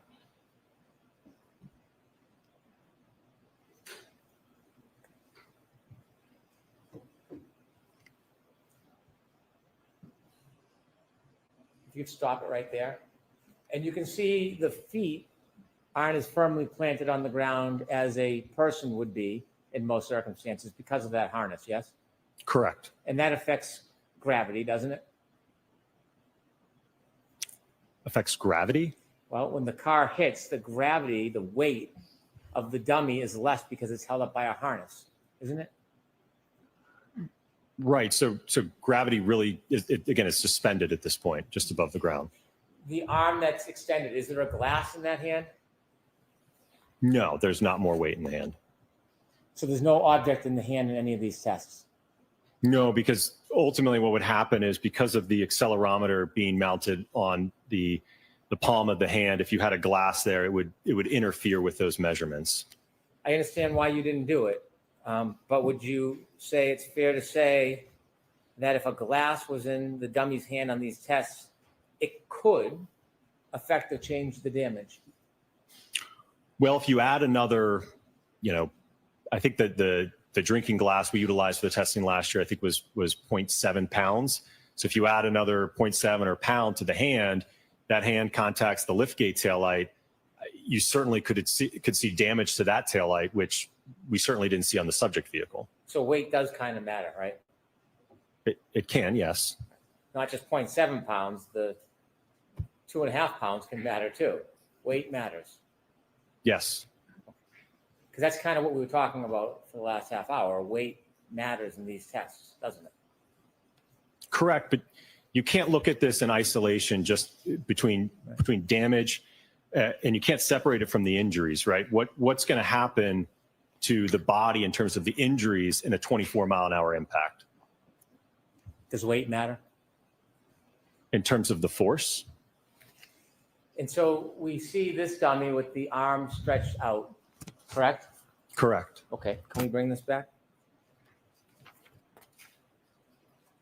Stop right there. This isn't approved crash test dummy, is it? The Rescue Randy portion, no. No. It's not instrumented like a hybrid. Is the arm the hybrid 3? Yes, the arm is the hybrid 3. So you took, in test F, you didn't put the hybrid 3 on the Randy, but on this one you did? No, because you risk these AT devices can range from $100,000 to $150,000, and you run the risk of destroying that equipment in a test like that. So in test F, did you put the hybrid on the Randy, or did you keep Randy's original arm It's just the Rescue Randy in the last test. on F? Correct. This one, you have the hybrid arm on Randy. Correct. So you're switching up between tests, what pieces you're using, aren't you? I would say adding, but Well, adding and subtracting doesn't have 2 arms. There's one off, one on. One's Randy and one's hybrid. So you're switching. yes. Different result. I'm not sure I understand your question. Okay. Are you trying to say a different result between test F and this test? Because they're not the same test. Oh, I understand. I understand. If we can have this come back a little bit more. Okay, and let it run.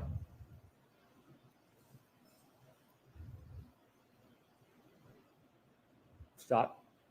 You can see the shattered taillight moving, and most of it's moving in the same direction, isn't it? Yes. And that's what creates a debris field after a collision, doesn't it? Yes. I mean, components will break off and fall to the ground. Yes. Now, since Randy is on a harness, he's not going to be thrown the same way as it would happen in real life, is he? Correct. And that wasn't the purpose of this I test, sir. understand. When you chose 24 miles per hour without the 26% deduction, which would make it 17.8 miles per hour, when you chose 24 miles per hour, it's because you had looked at the text stream data that had been taken from the defendant's Lexus, right? Correct. And when you looked at that data, you understood that during that event, 10 seconds of data is captured, yes? Yes. But that doesn't define the whole event, does it? That only encompasses what was recorded. And you said you chose 24 miles per hour because that was about the speed at the end of that 10 seconds. Correct. You do realize at the end of that 10 seconds, the car, the defendant's Lexus, was going faster. It was still accelerating, don't you? Objection. I'm going to allow it. From what I recall, the last data point, I believe the throttle was still around 74%. Well, ARCA specializes in text stream data, don't they? Yes. Okay. So you are looking at that, you would agree that at the end of the 10 seconds, the defendant's Lexus was increasing in speed. Well, we don't know, again, beyond that data point, what the data is. At the end of that 10 seconds, the car was going up, not down in speed. Yes? Correct. And you can't tell how much longer that car traveled for after that 10 seconds, can you? Correct. We don't know. So when you chose the 24 miles per hour, it was just based on a data point. It wasn't based on you believing that there was an impact at a certain speed, was it? No, and the triggering event itself it's not a collision by definition, and nowhere in that data can you parse out whether or not any contact even occurred. We know that. Okay. The point is, you can't tell how fast the vehicle was going if it was in a collision from that data, can you? Sorry, can you repeat the question? If that vehicle was in a collision, you wouldn't be able to tell from that data what the speed was at the time of the collision. If contact allegedly occurred at some point in that data set, no, you would not be able to pick a row in that data and say, this is where the collision occurred. Or after that data set, you would have no idea. Outside of the data? Yes. No. Okay. And so when you look at this experiment that you did, if you were to add, you said 24 miles per hour, but that's not considering the 26%. If you were to add 7 more miles per hour to this collision, would you expect more damage to that right taillight? Potentially, yes, but you're certainly getting into the realm of injury at that point. I'm not asking about that. I'm asking you a simple question about damage. If you were to add 7 miles per hour onto this test here, would you expect more damage to that right rear taillight? Yes. Okay, can you finish the video?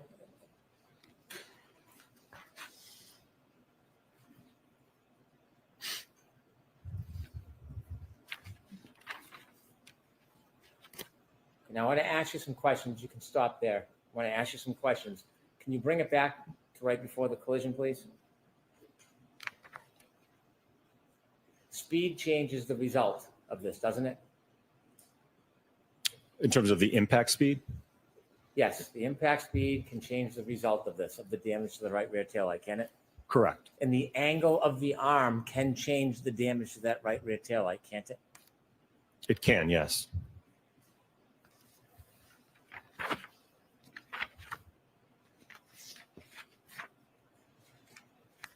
Did you take any pictures of the debris field after the impact and damage in this test E? Did you take any photographs of the debris field? I believe so, yes. Was it included in your materials that you provided us? It should have been in all of the test materials that was provided, yes. Was the debris field within a certain range? Was it within a certain circle, 10, 20, 30 feet? That sounds about right. And so a debris field, although it might scatter, it almost forms kind of a ring, doesn't it? It can, yes. And it can form that ring away from where the body lands, can't it? It can, yes. And in this test, which you say is 24 miles per hour, without the reduction to 17.8 miles per hour, in this test, upon impact, there is a number of pieces of taillight that shatter, isn't there? Yes. Did you count how many?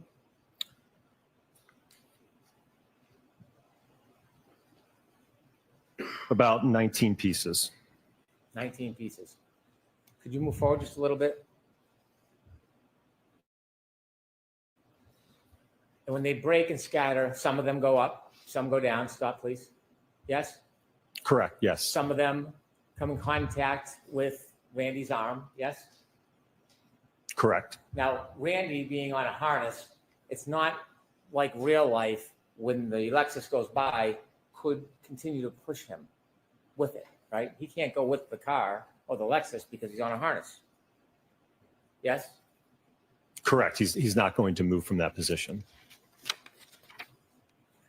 If you can move forward, do you see Randy's feet? Yes. See the right foot? Yes.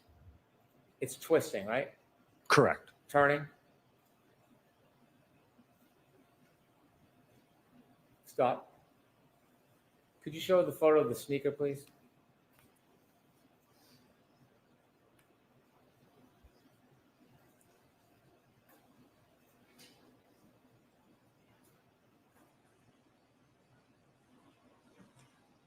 When you were reaching your conclusions that you offered to the jury today, did you consider this photograph? No. Did you know that this sneaker was up against a curb in the area? Yes. And you didn't consider this at all? Wasn't a part of my analysis. Okay. You can go back to the video. You see the spin and rotation on the foot? Yes. Can you keep going? And the turn of the sneaker? Yes. Okay. I want you to go back, Ms. Gilman, please, to the point of impact. In your studies, you would agree there can be a clip of a pedestrian that causes significant damage to a taillight where the pedestrian incurs no lower body injuries whatsoever. That can happen, can it? Well, I don't know that I would describe this as a clip to the arm. This is a full-on impact to the arm. So it's not a clip. Again, you saw at the 15 miles per hour. I think that's more analogous to a clip or a side swipe where the arm just kind of gets brushed out of the way.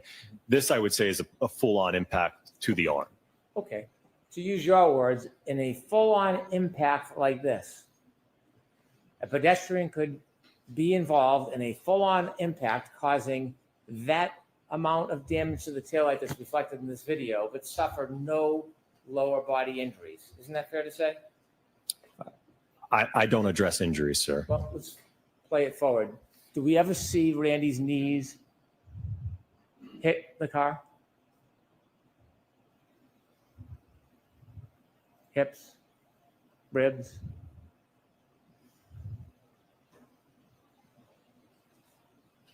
I see the foot getting run over, but I don't think there was contact with the legs, no. Would you agree that a pedestrian could be in this type of collision and suffer no lower body injuries based on your presentation here? Sir, I don't address injuries. Biomechanics is not my area of specialty. You said it's common in vehicle pedestrian collisions that there's some type of bumper displacement. You Correct. said that? Yes. Okay, bring it back to the beginning, please. Stop. Any bumper displacement in this collision? In this specific test, no. You said that on direct, you would expect that there would be some panel deformation. What does that mean? So if for instance, let's say the hand is not contacting the taillight or a portion of it is contacting the lift gate, you could see deformation to that body paneling. You said that you would expect to see, not that you could. What you said on direct is you would expect to see panel deformation. Yes. And you said in this case, there was none, right? Talking about the defendant's Lexus. You said, I would expect to see panel deformation. And in this case, the defendant's Lexus, there was none. That's what you told us on direct. Correct. Let's watch Let's watch your video. Play it ahead.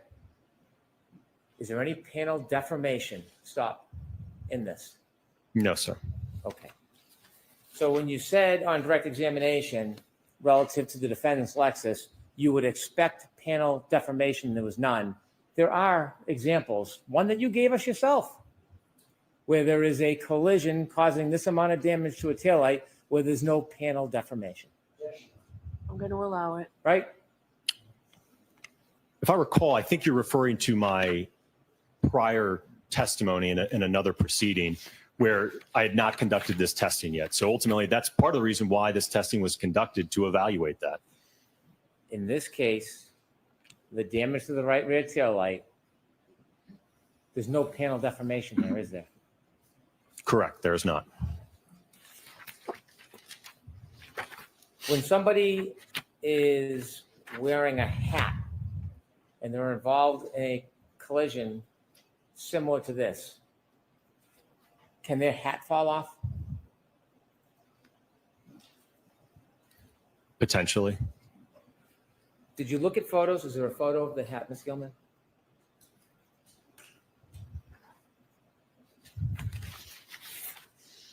Before you came to your opinions and conclusions, did you look at this photo and see a hat on the grass? I did review this, yes.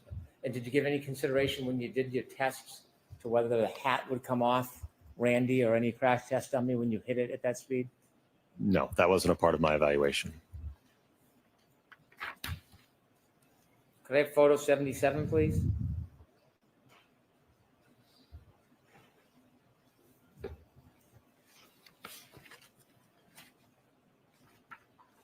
What's that, sir? So I don't know if you'll be able to see it in the photograph, but there was some material transfer from the jeans that the rescue Randy was wearing. And so as a result of that impact, there was scuffing from Randy's jeans onto this exemplar Lexus. There was scuffing, yes. Did you look at the defendant's photos of the defendant's Lexus to see Yes. if there was a, Sorry. it's okay, to see if there was any scuffing in a very similar area? I don't recall it being at that portion of the vehicle close to the rear wheel. Where did you see the scuffing on the defendant's Lexus? I think there was some scrapes along the wraparound section of the bumper cover. The bottom part? Correct. It's not a claim that's attributed to the collision, so I don't want you to consider that. But did you see other scuffs a little higher up on the Lexus? I did, but I don't know that those could certainly just be normal wear and tear to the vehicle. Is that normal wear and tear? This, no, because we observed it in the test. Could I have photo 153, please?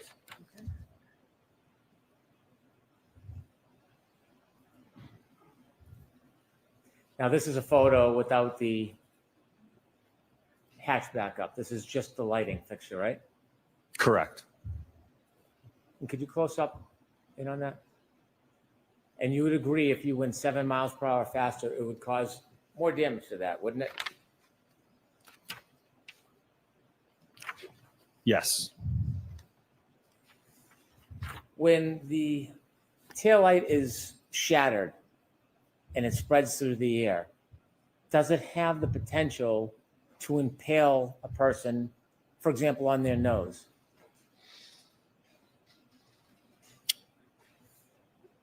I'm sorry, can you repeat the question? In your test, you saw that upon collision, there was a scattering of taillight that broke from the fixture, correct? Correct. Would those shards, as they float or fly through the air, would they have the ability to impale a person on their face or even their nose? I think that would be unlikely.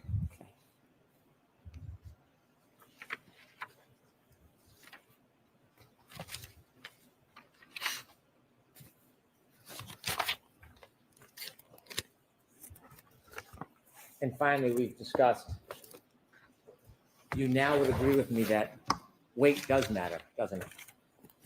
It can if it's significant, yes. I have no further questions. All right, Mr. Jackson?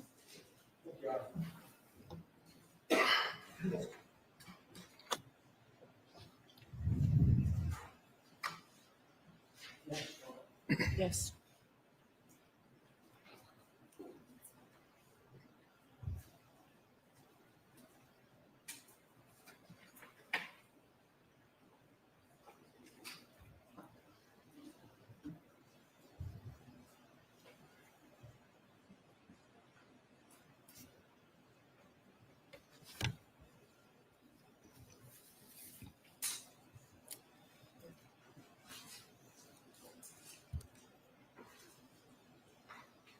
Can we, Dr. Wolf, go back to your power? Do you have your PowerPoint Yes. set up? Your Honor, may I? Yes.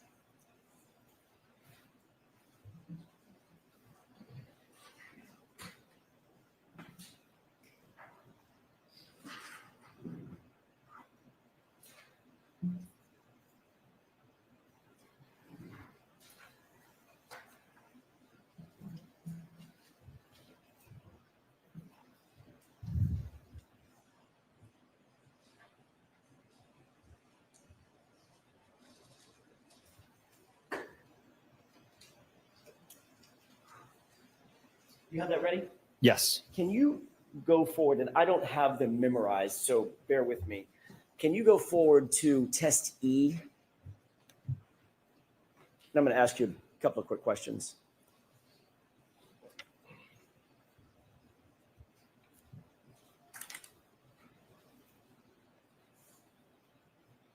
Okay.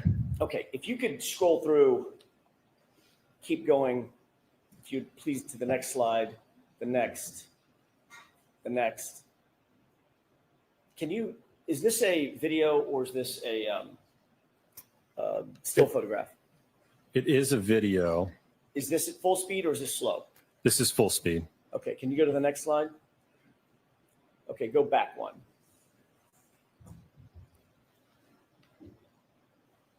This is a test at what speed? This is the Lexus moving in reverse, contacting at 24 miles an hour. All right. Let's go ahead and play this at full speed if we could.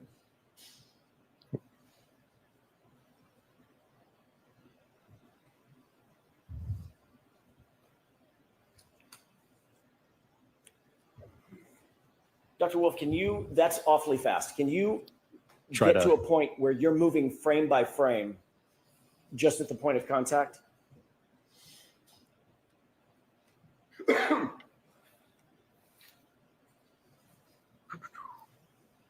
Am I able to display my screen without doing the, I'm trying to see how I can get this to work.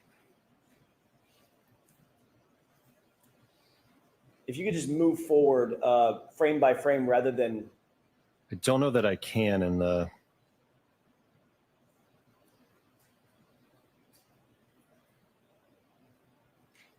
Oh, I missed it. Okay. It may be more difficult than we thought. Let me ask you a couple of questions. Sure. Based on that. Did you review that video in slow motion as well as at full speed? Yes, from a frame by frame perspective. And in terms of a couple of different questions about that particular test, when there's impact with that right arm, what's the speed that the arm gets to upon impact? In test E, Right. If the car's going 24 miles an hour, what's the expected speed of the arm? so the hand got up to a little over 24, the arm got a little over 21 miles per hour.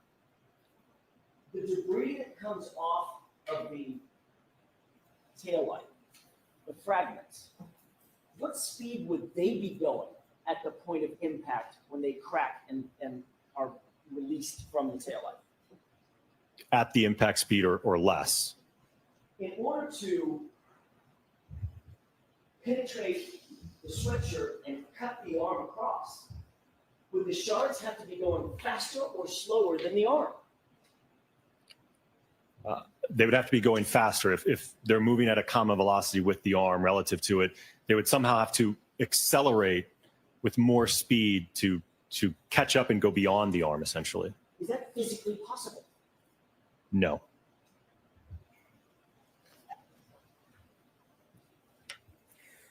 I also want to ask you about do you have in your PowerPoint the photographs of the sweatshirt at the full, what you call the full-on impact, test F as in Foxtrot?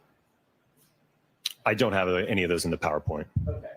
The photo that you showed, if I could ask Ms. Gilman to show the same photograph that she showed earlier of the subsequent to test F as in Foxtrot with the holes in the sleeve. If she can. If she can. Can you do that, Ms. Gilman? Very kind. Thank you. Dr. Wolf, you're shown just the left arm underneath the, whatever you call the dummy, Randy, right? Yes. Did Mr. Brennan show you the rest of the sweatshirt? No. What did the rest of the sweatshirt look like after this full-on impact when he was launched on the asphalt? Mangled. So there was not only significant road rash to the clothing all over the torso section, the left arm, the right arm. There was holes in many different locations of various sizes. There was also just on the skin of the dummy, there was road rash on the face had been scraped. The torso had been scraped. So there was significant body damage to the torso as well. Taking just the sweatshirt, separating that out, what about the bodice of the sweatshirt, the front of the sweatshirt? Were there holes and frays and damage to the front? It was covered in all of those, yes. What about the back of the sweatshirt? Did that also have damage? I don't believe the back, because I think he fell onto his stomach. What about the other arm? Yes, both arms did. Were the holes and frays larger than the holes, the puncture holes that you saw on John O'Keefe's sweatshirt? They were certainly larger and again spread out amongst the entirety of the sweatshirt, at least on the front side. Was the damage to the sweatshirt that you saw in this experiment consistent with the damage or defects that you saw in just the right arm, those 9 puncture holes on the right arm of the sweatshirt of John O'Keefe? No, this is distinctly road rash. There's a clear distinction between the two. Showing, looking at this particular set of defects in the arm, is that misleading in terms of its comparison to John O'Keefe's sweatshirt? Sustain.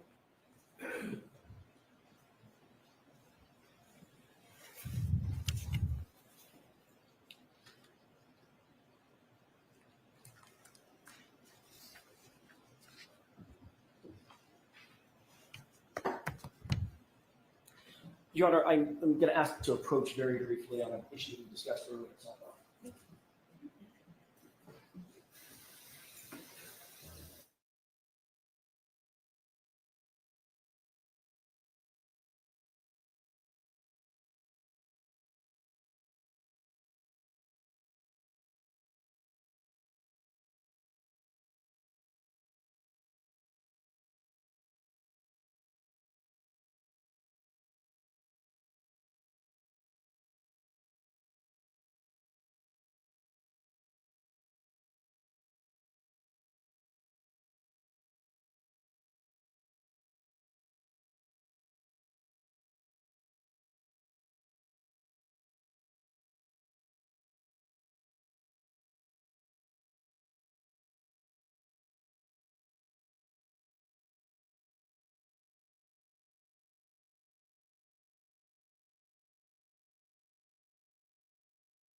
May I, Your Honor? Yes. You were asked on cross-examination about some of the work that ARCA does on behalf of private lawyers, even insurance companies, correct? Correct. You were not hired by an insurance company. That's not who hired you on behalf of Ms. Reed or anything like that in the initial hiring, correct? Correct. It was not an insurance company. Thank you.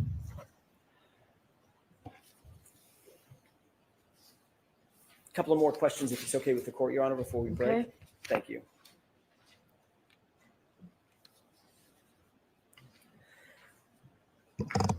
You were asked several questions about the glass and whether or not the glass weighed in on your analysis of the damage to the rear tail light, correct? Correct. Did you consider that the glass on the rear bumper did not match the cocktail glass that was found close to John O'Keefe's body? Or were you aware of that? I don't think initially I was aware that there was a difference between the glass cup that was found and the glass on the bumper.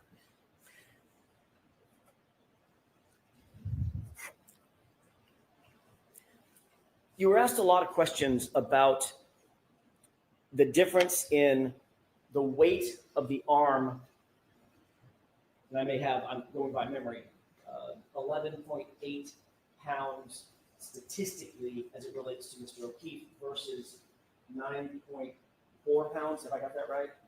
Approximately, yes. Okay. Are you aware that anybody has ever measured the weight of just John O'Keefe's right arm?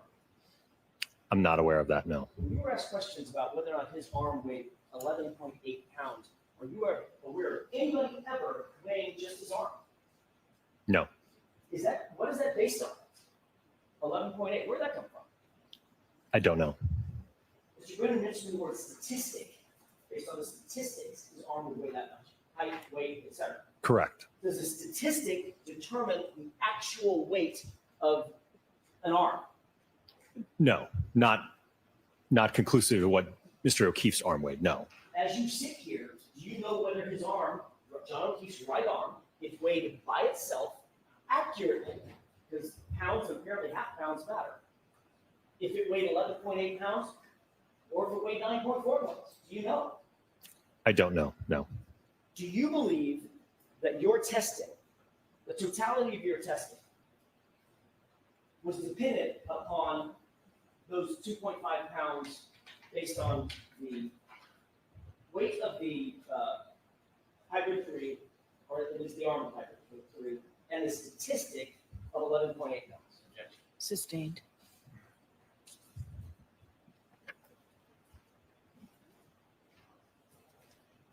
In what way does that differentiation of 2.5 pounds or approximately 2.5 pounds, in what way does that make a difference in terms of your testing? It doesn't, and that's part of the reason why we increase the speeds to almost 30 miles an hour to look at, again, when you're bringing that much more kinetic energy from the vehicle, that's going to overcome any mass that that arm has. If it, like I said, if it's a pound difference, 2 pound difference, the momentum of that vehicle moving at 30 miles an hour versus 24 miles an hour, again, kinetic energy is equal to 1/2 times the mass times the velocity squared. So even if you go up a few miles per hour, you're exponentially increasing that amount of kinetic energy from the vehicle. You were also asked a series of questions about reducing the speed of the testing by a certain percentage. Remember those questions? Yes. Did that make any sense to you mathematically? Sustained indefinitely. What effect, if you could tell us, well, let me ask it this way. Is the speed of the testing vehicle tethered in some way to the difference of that 2.5 pounds that Mr. Brennan was asking you about? No, and again, as you saw throughout the PowerPoint, when that vehicle is coming in at 24 miles an hour, 29 miles an hour, at those speeds, that arm, when it makes contact, is going to get accelerated up to that velocity. It's just going to reach that common velocity. It's not going to, you're not going to somehow affect the vehicle speed due to that, the fact that the arm weighing 10 pounds roughly, and you've got 6,000 pounds. It's not going to somehow scrub off speed of the vehicle. Thank you. Your Honor, at this point, I would be going through a couple of photographs and videos that might be a good place to. Okay, we understand this. So we'll start today. Dr. Wolf, you have to come on today. All right, jurors, one question I have for you. So I know a long time ago we told you that Thursday would be a half a day. I'm told that we're nearing the end of this case, so I'd like you to think about whether you're able to stay all day next Thursday. Think about it over the weekend. If you've made appointments or anything like that, I'm not asking. But think about it, and on Monday, if you let, I think it'll be Tony or Paul, whoever's with you Monday, if you have an issue with it, just let us know, and we'll do that. All right, so please do not discuss this case with anyone. Don't do any independent research or investigation into this case. If you happen to see, hear, or read anything about this case, please disregard it, let us know, and again, be very careful with your social media use. Have a great weekend. Thank you. All rise to the court, please. Follow me. Your Honor. All right. Again, why don't I see counsel on scheduling?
Hey, thank you so much for watching the Karen Reed trial with us, but I wanted to tell you guys about something real quick. We talk a lot about personal safety here all the time. Did you know that your personal data is being harvested and sold online by data brokers? Anybody can buy your personal details, and when that happens, you're at risk for a whole host of things: identity theft, becoming a target of phishing scams, potentially stalking. There's so much more, but that is why I'm so happy to tell you about our sponsor, Delete Me.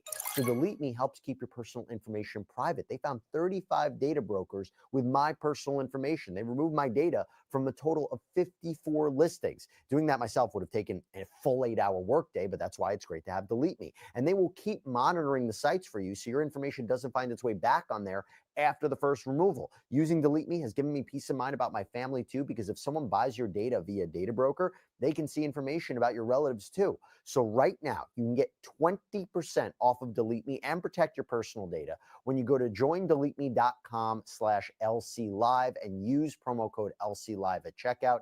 That's joindeleteme.com/LCLive, promo code LCLive.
Tracy, thank you, Tori, thank you. All right.